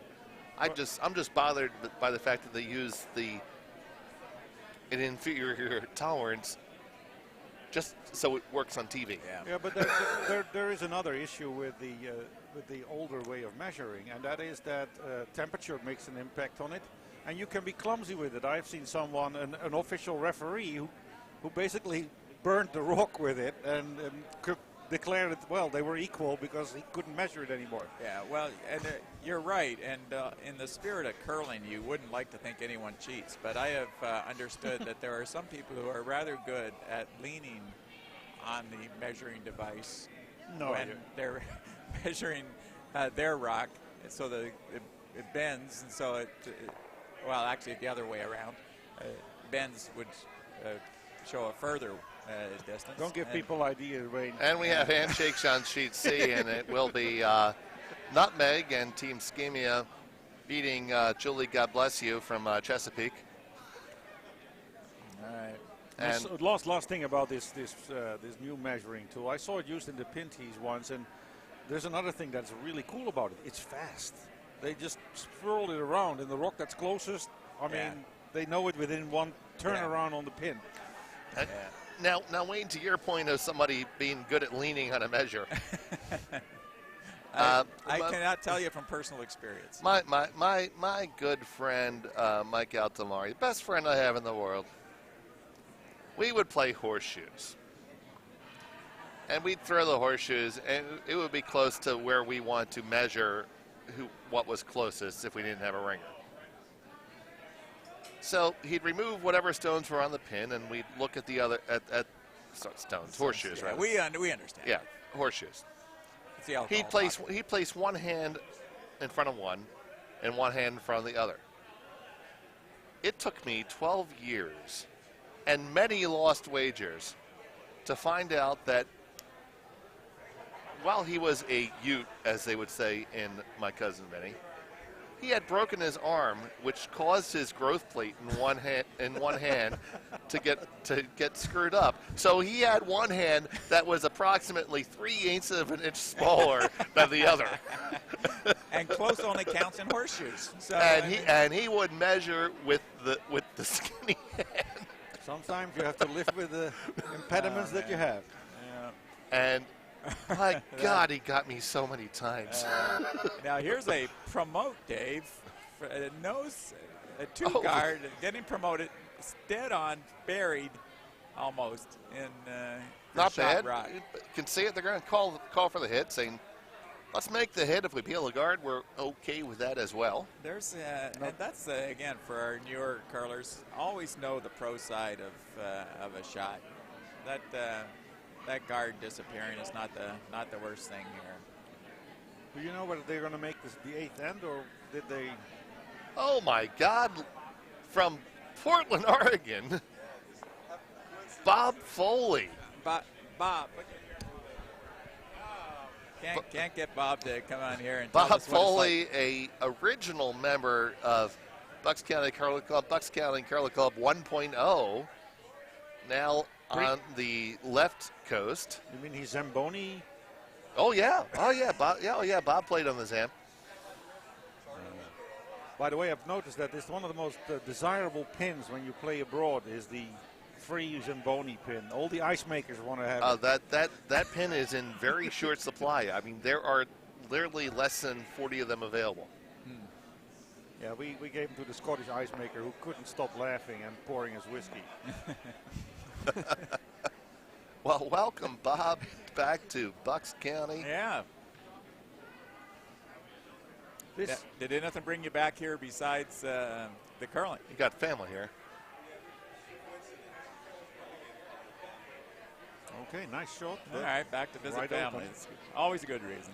There should be a possibility for a double here. Yep, sitting 2 right now for red. Blue with hammer, down 2. So, gonna call on Marianne to make the hit here. Now, do you know whether they're going to have time for the 8th end, or is yeah, they're good. This could be close. Both the games on the ice are good for 8 ends, if necessary. Looks good. It's going to have to hurry. He's going to over curl, not going to make the double, but you're going to get the 1, and that's not so bad. Not so bad. Let's see if the angle looks that if you hit that blue, the red will probably jam on the blues.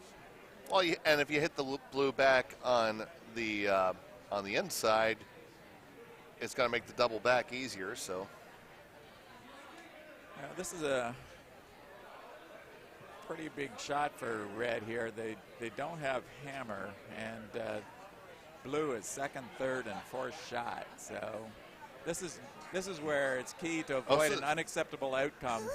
You better get another counter in here. So what you do, a guard?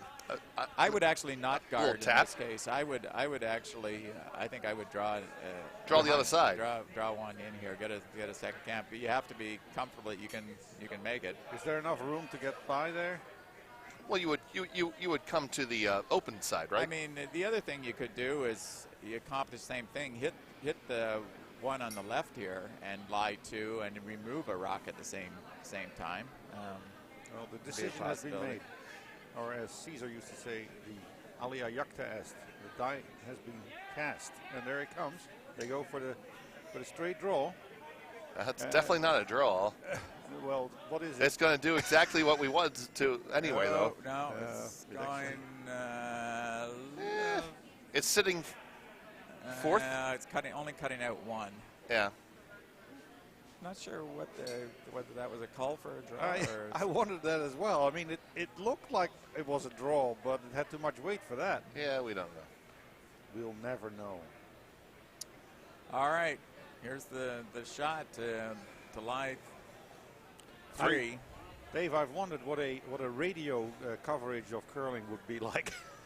I actually did that during the Childs.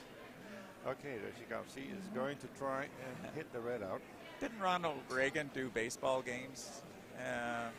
Yes, in his earlier career. No, he certainly did. And curling, we did do some radio style broadcast. Nice shot. Very nice shot. We did do some radio style broadcast at the trials because we had some interesting games on our non-featured sheets, which had a lot of people interested in. So play-by-play on. We play-by-played and so what do you do? You go like it's still going, it's still going, it's still going. Oh no! Well, no. Right now, right now I'd be saying, Blue in Pittsburgh is sitting 3. They have 2 at the top of the 8-foot, 2 off on the wings.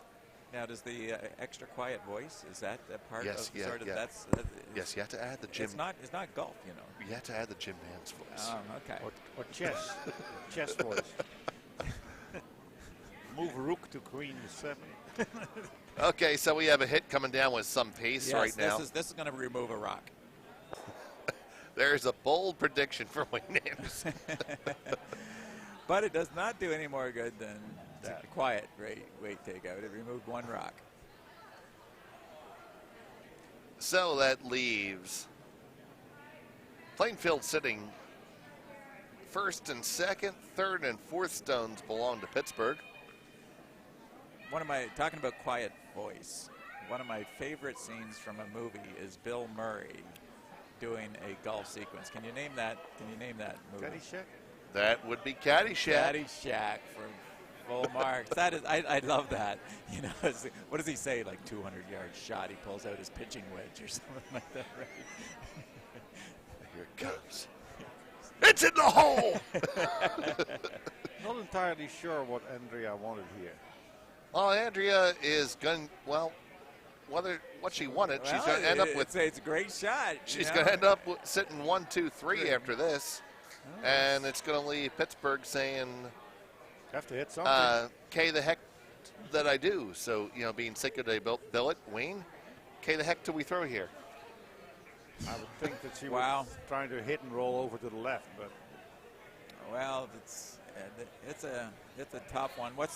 Okay, going back to our viewers here, what are the things to be taken into consideration? Is what end is it? All right, we're in the second last end. What's the score? So red is up 2. Up 2. In that case, I would be electing to remove a blue rock and trying to roll. I would not be looking for a straight draw. I'd be hitting and rolling to remove a rock. And you're still remove a rock. The worst you're going to be doing is going down 3, or giving up 3, and you're only down 1 with hammer coming home. But you try a draw and you end up giving up 4. Now all of a sudden you could be down 2. The Pittsburgh skip agrees with you. So here comes a hit coming down, and they are on it for line, and now off of it and back on. Sweeping it. It looks like it's going to come up to be dead nose. No, it's a little to the left. And almost dead nose. Dave's been doing this longer, Roland. They should have swept. If they wanted the roll, that is. Yeah, blue has this is a classic case of Roland pulling a Roland. And the nice thing about that, they removed the rock. They did not get the roll, but still, blue has to hit and stay. I mean, they hit and roll out, and all of a sudden now it's a very acceptable outcome, Yeah, Andrea has a possibility there for getting rid of the rock in the back as well. Well, that is true. They have a possibility, I guess, here for 4 if they could just hit half and stay. And that'd be a hell of a shot. Yeah. Well, I guess no. The red up top is out counting, so it's not there. Doesn't do any good to double out the one in the back.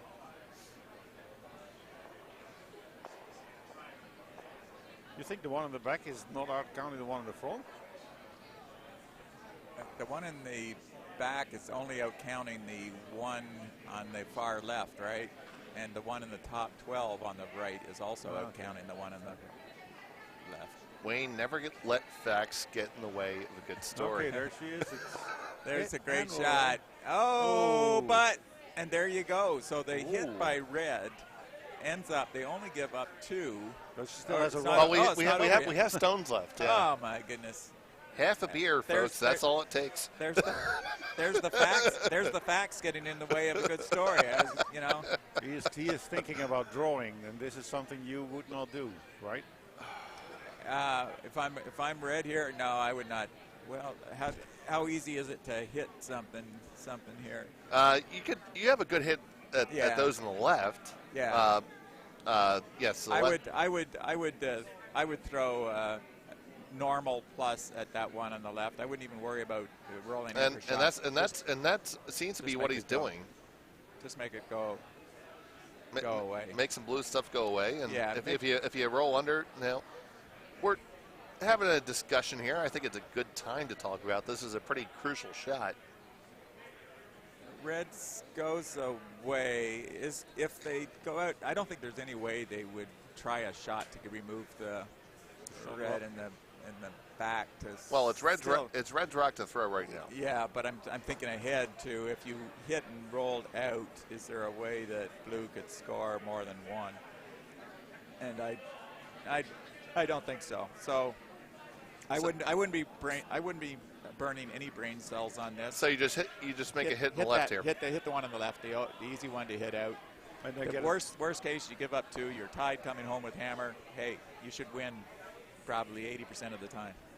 True. You think they might be considering hitting the lead blue rock? Because all I know is I see the ice crew looking on with bated breath, saying, "Just do something." I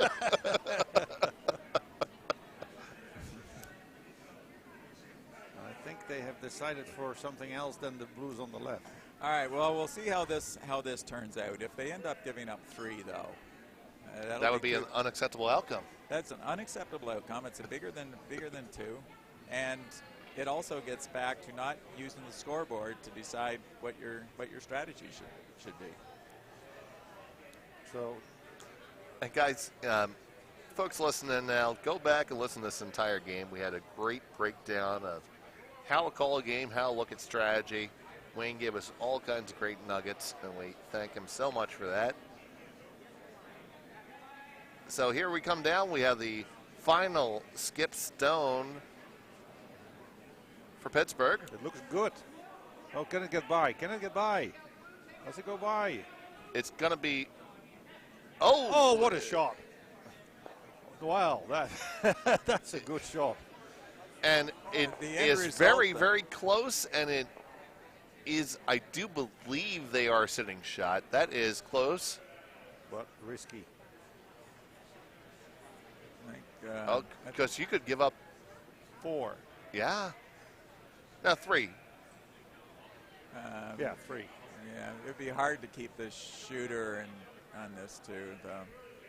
So that's a good shot. That's a risky way to. Hey, what about? Well, you could probably. What about a double on the reds? You could slash for 4, but that's not easy. Oh, there you go, Roland.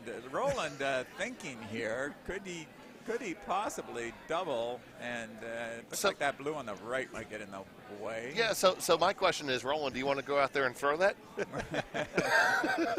No, I think I'll leave you to throw it. Curling behind the glass is easy. Yeah, I'm thinking you can. But they're thinking about it. I think they're thinking it. I think they're thinking about it. Get your popcorn ready, folks. She has to put that top red right between those two blues. That's the. But regardless of how this turns out, right? You go back to what if they'd done the simple shot, and that's the other thing to keep in mind, folks. What's the easy shot? You know, lots of times that's the one you want to go. The one that we are able to make. Yeah. I mean, the open hit. That was a fantastic shot to go through that port to hit that rock. But if it crashes. But if you didn't even have to stay on the one on the left, and I don't think the other team had a shot to get more than 2. And right now you did open up. It's quite difficult, but there's a possibility for a real storm. They're trying to score 4 or more here. So here it comes down now, the final stone in the 7th end. And I'll tell you, it's looking close. pretty good. That's looking pretty good. A little bit. Here it comes. Needs to curl. Boom, boom. Boom! Oh! Worst outcome. It's a steal of one. Still a one. So what did I know, Dave? They called a shot and they end up scoring on this baby, and now we're up 3 coming home. You know, obviously they did everything you didn't advise. And that's why they're here in Bucks County. They and made not a great in, shot. Made a great shot. So after 7, the score stands 6-3 in favor of Pittsburgh. Ooh, that was Walk and roll. very, very brave shot from Andrea. No, Yeah. that was a good effort. I think that jam was there all day long on that particular shot. But hey, But let me get this straight. So Well, first if you- Pittsburgh took the wrong shot because they should have taken the Blues on the left. Well, they did an impossible shot through the port, and they made it. And then Andrea made another impossible shot, which she didn't make. didn't make it. There you go. And Well, that same rock thrown with parking lot Q weight is going to clear. Well, it'd be interesting to know who they thought was second shot on that. I mean, if Andrea thought she was second shot, I mean, sort of a safer, higher probability shot would be a draw 2. And Oh, sure. Of course, you'd look at it. Well, I'm down 1 without hammer, and the odds of losing are pretty good. So maybe this is my best shot of winning. So kudos if she thinks she could score 4 and do it. No, it was good point.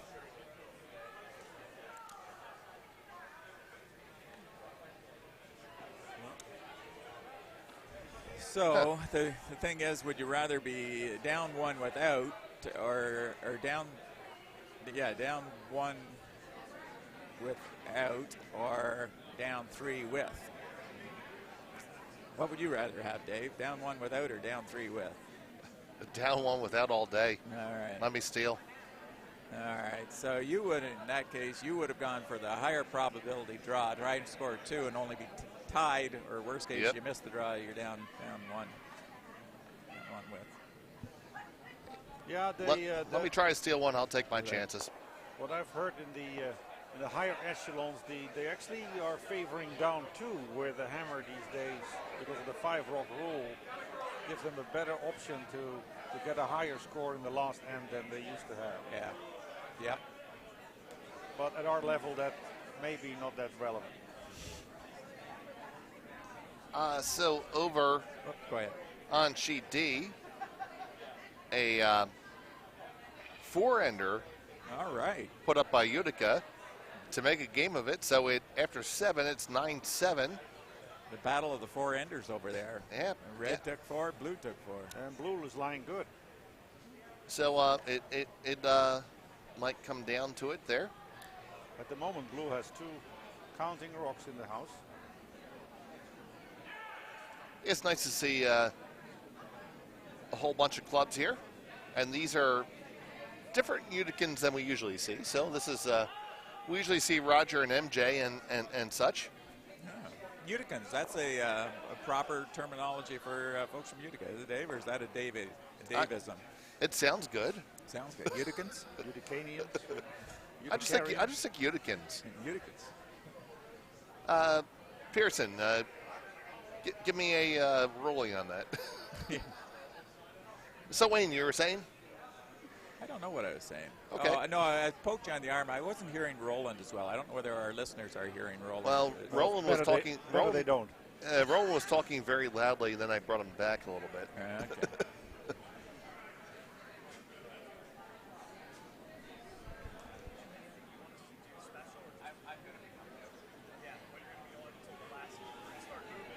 You can go.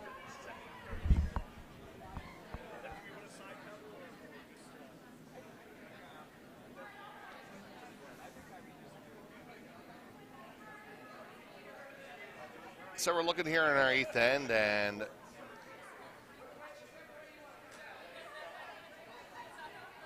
Plainfield, the Bluestones need to come up with at least 3 here.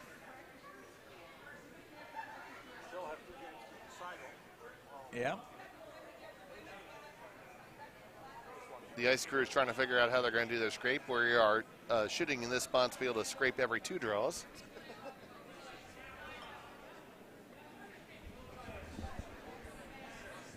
Now, Roland, I think today is a day that is special, that you're supposed to remember something. Is that correct? I'm trying to be a friend here to help you out. Make sure you don't screw up. She already got her birthday present. She gets the curl on her birthday. Oh, I thought it was something you gave her in the morning. No, sorry. It's birthday. It's curling. All right. No. Happy birthday, Nancy. Is that happy birthday, Nancy. Happy birthday, Nancy. And I don't think she's curled on her birthday, at least since I know. Okay. Do you usually serve her champagne and truffles? Yeah, well, but not today. You have to be in top form to play Cape Cod at 155.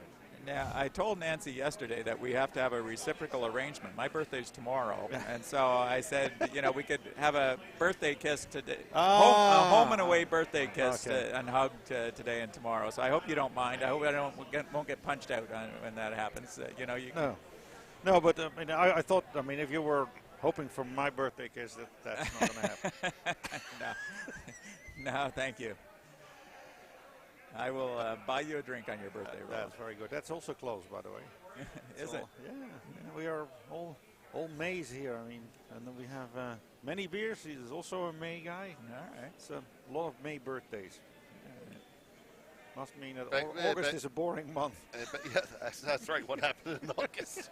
Now, Roland, probably a lot of our listeners would be interested in some of the other spiels besides Scotland that you've gone to. You've done some interesting stuff in your young curling career. How many years have you been curling now, Roland? I guess it's adding up now. Since Nancy's put me on the ice in my first ball spiel after having no practice whatsoever, that's 10 years ago. 10 years, yeah.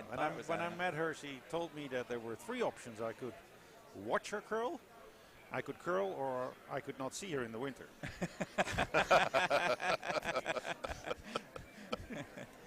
So I decided to pick up curling, and it's a fun game, and I've been very lucky that I got to go to very many different places. There's a virtual curling club called the Margaritas that we were introduced to through Aaron Dubberly from Plainfield.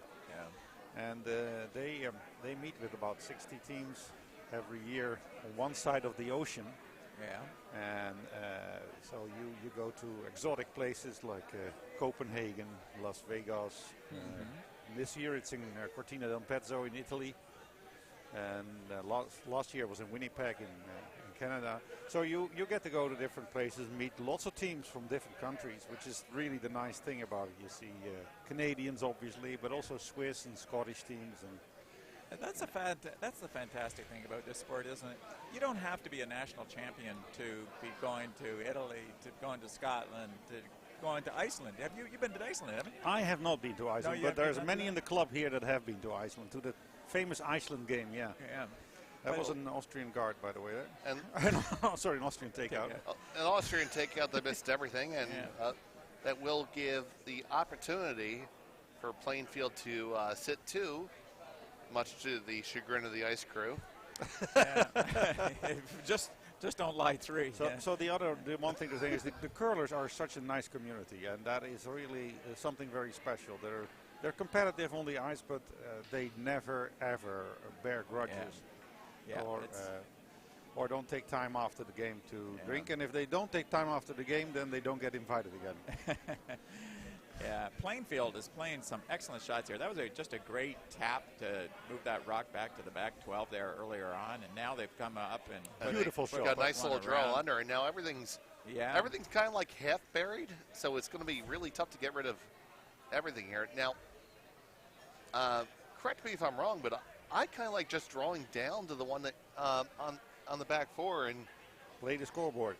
Well, you and I are going to differ on that one. I'm going with what they're doing here, peeling this guard, opening it up.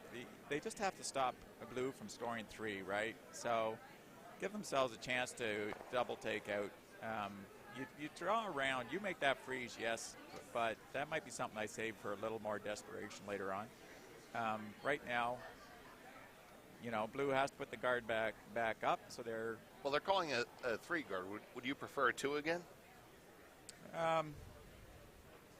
Certainly 2 is better than a really tight 3 where they run it back and make a double. But by peeling that guard, you're forcing the opposition now to not come into the house again, or if they do come into the house, a double's going to be in place, either the 2 that exist there or the rock they throw plus another one. So I like that last call. Very nice shot there. That's a very, very well placed guard. Yeah, excellent guard. But at some point here, if they don't get a double, they are going to have to do your shot come around, Dave. But they're betting that they can get a miss out of Plainfield, not getting that perfect guard where they can actually make that double on the rocks in the house. Yeah. And over on sheet D, Utica is threatening to steal 2. And make the ice crew very unhappy. Yeah, actually, I think the teams owe the ice crew a beer every time they put it in an extra end. I don't know if it's a written rule here or not. I'm fine with that. Well, there is a pitcher on the bar for the Ice Crew's Pension Benevolence and Beer Fund. Okay. Mind you, given that the Bonspiel, and that's for those folks who are at home and not here in this Bonspiel, I think the price of the beer is pretty reasonable here, Dave. Is that right? Yeah, it's free. It's free. I mean, where can you go? Where can you go for a weekend and have free beer and wine? So here we go on sheet D. It's the final draw. It's a Hammerstone. It's coming down. It's light. Oh, it wrecks. Oh, and it's a steal of 2. We got bonus curling. Bonus curling on sheet D, and the Ice Crew is doing a shot.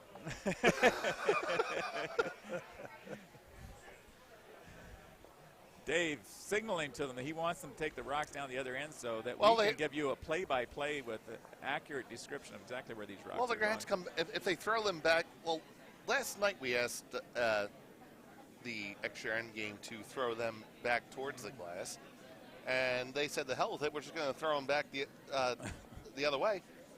The stones have to come back here anyway, so why not move them down and let the folks in the warm room watch? Exactly. Well, of course, that is basically a bit more of the pre-television kind of thinking, because we now have everything on our video monitors as well. But you're right, they have to come back anyway. So why not? Why not? Why not? I agree with you, Dave. You are the man. Yeah, better to agree with Dave, actually. Yeah. So here we are. If you want to come back. It's still Plainfield sitting 2. And Andrea, I think she's electing for the guard again here. Looks a little heavy. Maybe not. Well, they're off of it now. It appears to be at least a 3. All right. Whoa, easy now. I hope. And it is going to nibble and be. Oh boy, that's another closey. That's a pretty nice shot. Does set up a double there, and might be the end of the game. Yeah. I guess I'm watching this end play out, Wayne. I'm agreeing with you a little bit more as I go. Well, they have to make this shot though, or they could end up Giving up 4. They can't do your Austrian takeout. Give up. No. They give up 4. But as long as they remove the rock, the worst case is they're tied with Hammer coming home. Yeah, so. and the Ice Crew is going to start scraping on the open sheets, which they just kind of had to do. Yeah. Trying to be as play as possible. He's awfully close to that blue rock with the wheel. Yeah. Better get out of there fast. It's his arm that you see more than the wheel. He just realized that as well.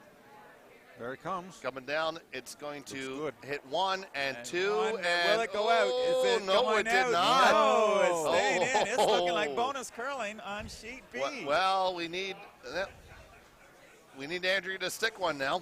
Oh, I have faith. Andrea's got this. It's bonus curling. So this is a draw to a couple inches inside the 12-foot. Yep. With backing. You heard it here. They can start moving the rocks down to the other end right now.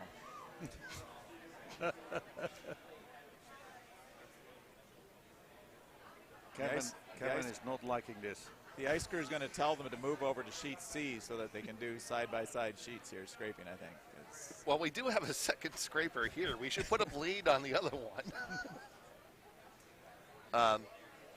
Our scraper went on the blink a little bit, and it's the newest Boss scraper. And it hasn't just been us. Now let's watch this shot come down. This draw's coming down. Don't ever leave it light. The brushes are on it. Oh, boy. The brushes are on it. It's looking pretty good now. They're just cleaning now. Yeah, now they think it's good. They think it's good. It is bonus It's curling. settling in. And indeed, we have an extra end. Who would have thunk it? Down 3, but there you are. Send them back. Send them back. Wow, those were two very exciting ends for Oh. sheet B and sheet D.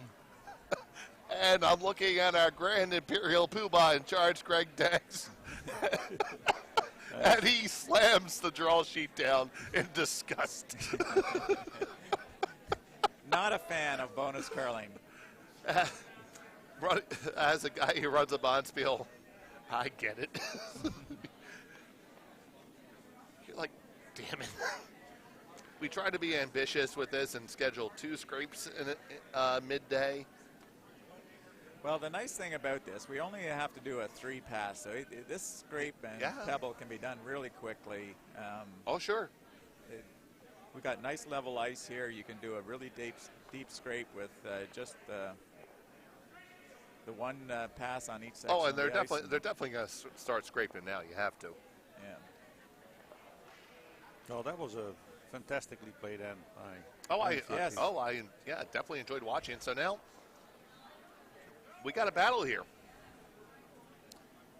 It's going to be a lot of guards for Plainfield. Yeah. Yep, typically people will put up a 1 guard and a 3 guard regardless of what the other team's going to do. That's pretty standard. Well, the first call is for the 3 guard.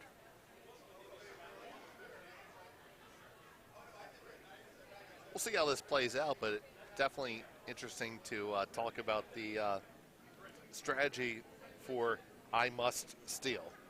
Yeah. This is, the must steal is the 1 and the 3 guard. The other team. That might be coming in. And now this is where the front end is. You're just killing me. You're just killing me, man. That's no good. You can't have it. You've given up. The F in Fezray is just being violated here on that shot. It could have been anywhere over the hog line. 1 guard would have been perfect, you know? Right, but anything that's house plus sucks. Yeah. Well, I'm going to leave you here, Dave and Roland, and go out and play with the ice with these guys and just see what's happening out there. They're going to need the help to turn it. So, Wayne, thanks a lot for the commentary. It was great having you. Always fun hanging out, Dave. Thank you, Wayne. Now the audience will have to do with the incompetent people again. Now, Roland, you didn't hear it. You didn't hear it, but we had some great commentary and insight from Wayne there. I learned a lot this draw. Well, he is a phenomenal coach. Many people on this ice have become better curlers because of him. He's effortless in how much energy is put into support of curling. I mean, as far as I know, he's Mr. Curl for us. I agree. And it does look like they're doing just a 3-pass scrape. And just from my eyes, 1 pattern should be good enough. So I think the ice crew should be able to pull this off. They're running against the clock. They have 20 minutes to get it all done. Yeah, but that's enough what they just did. So. Well, as you said, this is a pretty luxurious schedule of having 2 scrapes a day. Many clubs don't do that. It's all about the quality, Roland. It is, and makes this ice so very good.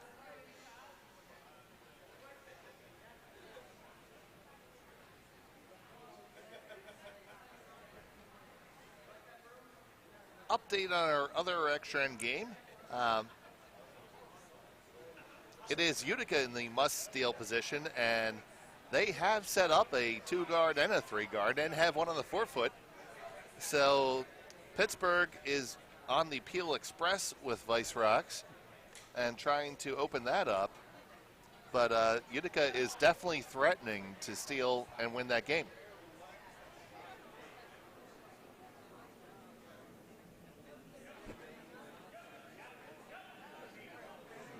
Well, looks good for Pittsburgh there.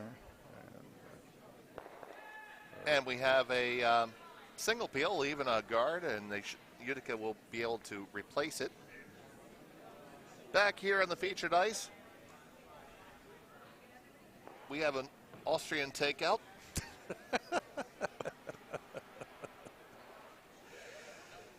That term may become very popular soon, except with the Austrians, of course. Do we have any that we know of? No. There is an Austrian curling club near a lake. They do a strange kind of triathlon, I've heard. I mean, canoeing, shooting, and curling. Not one I've been to, but I've heard of it. In what order, and when does the and when does the drinking start? I hope the shooting is first.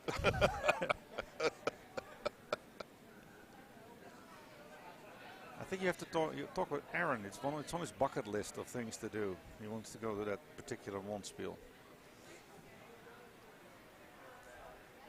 It's a little heavy. So yeah, well, we got Plainfield setting 1 and 2. Call is going to be for the double takeout.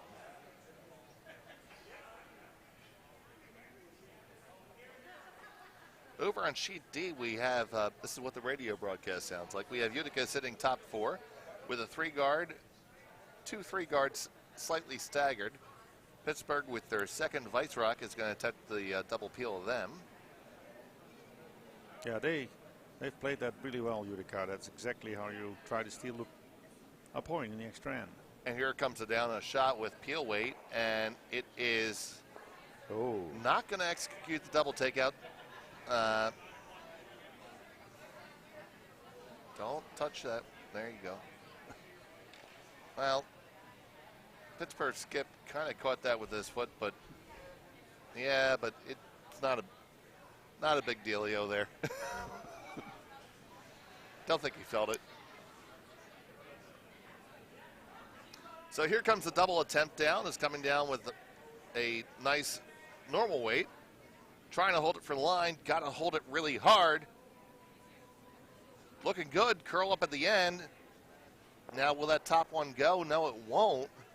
Oh, so interesting question here, Roland. Do you throw the guard? And I think you just guard here for your life. Yeah, I think you have to throw a guard. I don't see what it buys you to try to hit it out and roll over, because you just open up the center. So we're putting up more clutter, realizing that you're using your opposition stone as a guard for you. But the key here is to get the right stagger. Yeah, this turns out to be an interesting end as well. So Marianne's bringing it down. They have to wait for the line. Waiting for the line, waiting for the line. Now it's starting to take the curl. And you're on it now, trying to drag it across. Looks pretty good. Got to get it over there, got to get it over. You need to be at least past the nose, and that is not sufficient. No. It does leave that rock 3/4 exposed. Meanwhile, on sheet D, the fortunes have changed. Well, it is Utica still sitting shot in the 4-foot, but the guard was not well executed. It does leave their stone in the rings exposed, so not helpful. Coming down here, it will be a clean hit and roll out. Very nice shot. So Andrea is contemplating.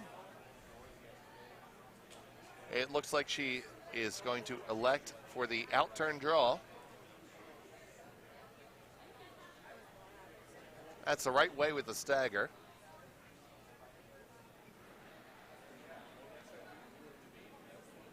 Really, right now, I think you take being shot any way you get it. Yeah, I don't see what other options she would. She could try and hit and roll, but that is so imprecise. Huh?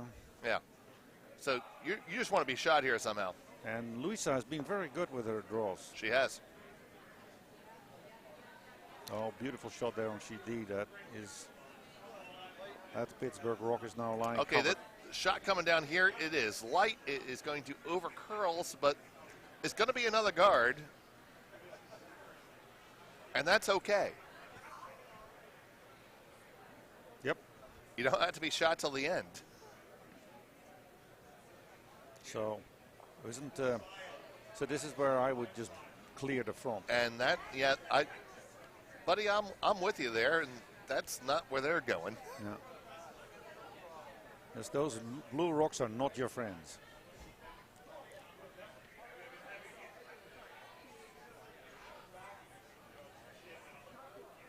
Of course, he'll put it right on the button. I'll stand corrected here, but. Well, you'll stand on your feet, but you'll be corrected. Utica trying to rescue a situation that is getting increasingly less favorable. Final stone for Utica. And well, it will lie shot. They will lie shot, and it will require Pittsburgh to throw a stone. And it will be under cover too. It's half under, and he looks like he's indicating that he can hit it. So it is Utica sitting shot on the top of the 4-foot on our right-hand side, and Pittsburgh with a stone back 8 also on our right-hand side. So it's either a draw or a hit here, and it looks like the downweight hit is the call for the win over there. Yeah, as I feared.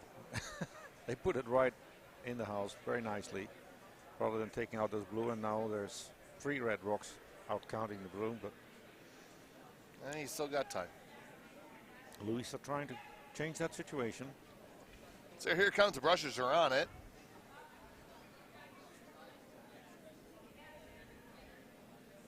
On it now for the line. Got to get the right angle. Got to get the right angle. Don't overcurl now. Off for the weight. Oh, that is nifty right there. Just a skosh too heavy. Oh, wow.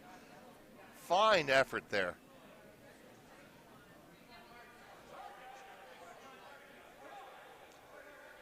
Final shot on sheet D. They're sweeping it. You got to get there. You had to be all the way there, and it's going to over curl, and it will be a steal 1 for Utica for the win.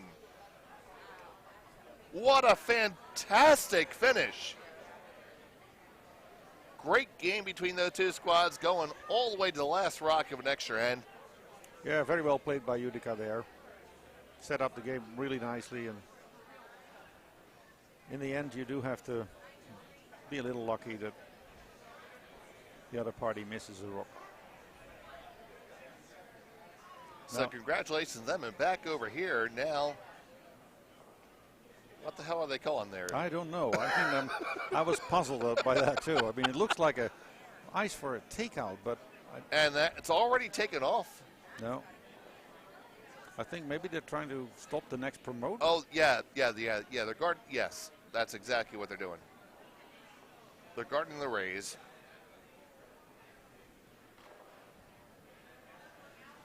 It's slightly overcurling, but it is overcurling. It is open. You're going to take the other turn to use that as a raise if you like.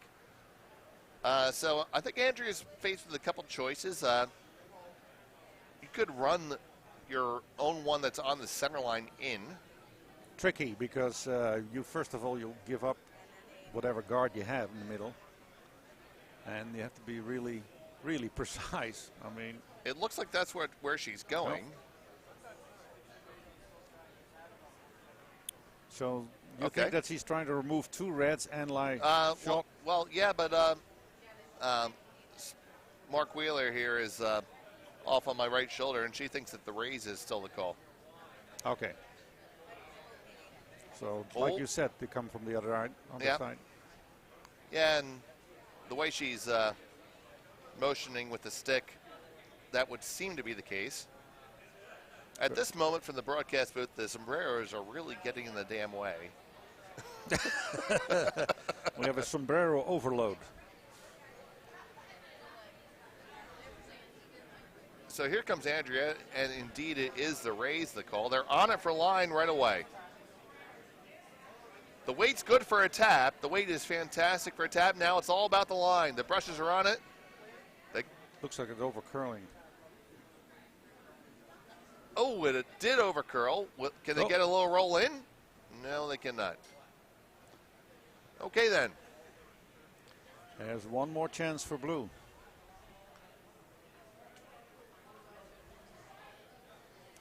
I guess Pittsburgh will now try to block that promote again. I mean, you do still have, as difficult as it is, there is still the out-turn draw to the button. There is. Not for the faint of heart. But alas, that may be the shot. Okay, I think Pittsburgh may actually be doing something about that. They might be trying to tap their zone in a bit. All I know is I'm supposed to curl in 10 minutes. Are you supposed to curl? Mm-hmm. Better get ready. I just have to put shoes on. I wear my shorts. Always. If it's over 50 degrees outside, it is shorts curling weather. You and Jan de Jong of Plainfield. Jean de Jong, is that what you call him? Yeah, well, he's Swedish now? He's Dutch. Dutch name, at least. So you go Jong? Jan, yeah. Young de Jong? John. Yeah.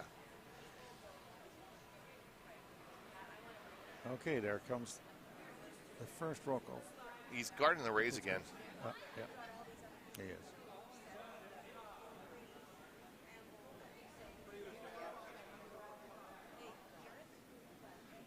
Start stretching. Okay.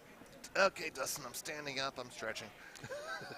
Well, this rock could be it. It's over curled a bit. Still there.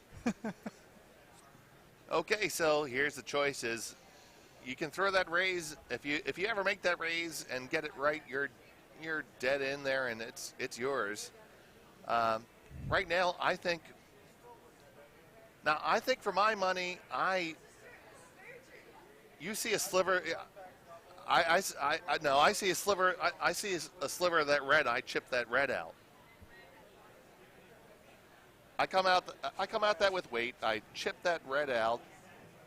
We can see a piece of that, a good third of the stone. You chip that out, and you're going to be sitting shot full,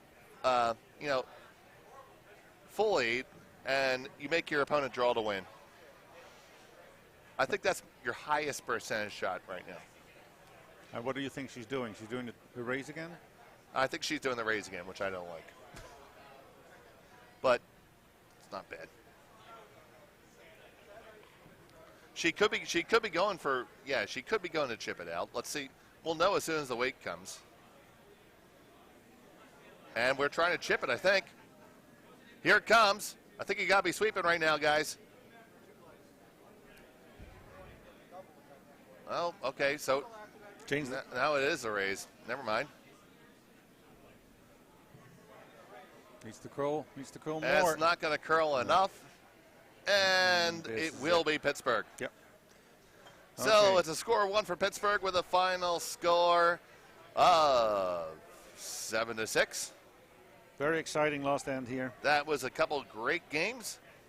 Thanks everybody for watching. So for Wayne Anderson, Roland, GVDH, and the Bucks County Curling Club, we will catch you in a bit. Yeah, next game is due to start at around 2 o'clock. Like now. Yeah, like now. All right. Bye. Bye-bye.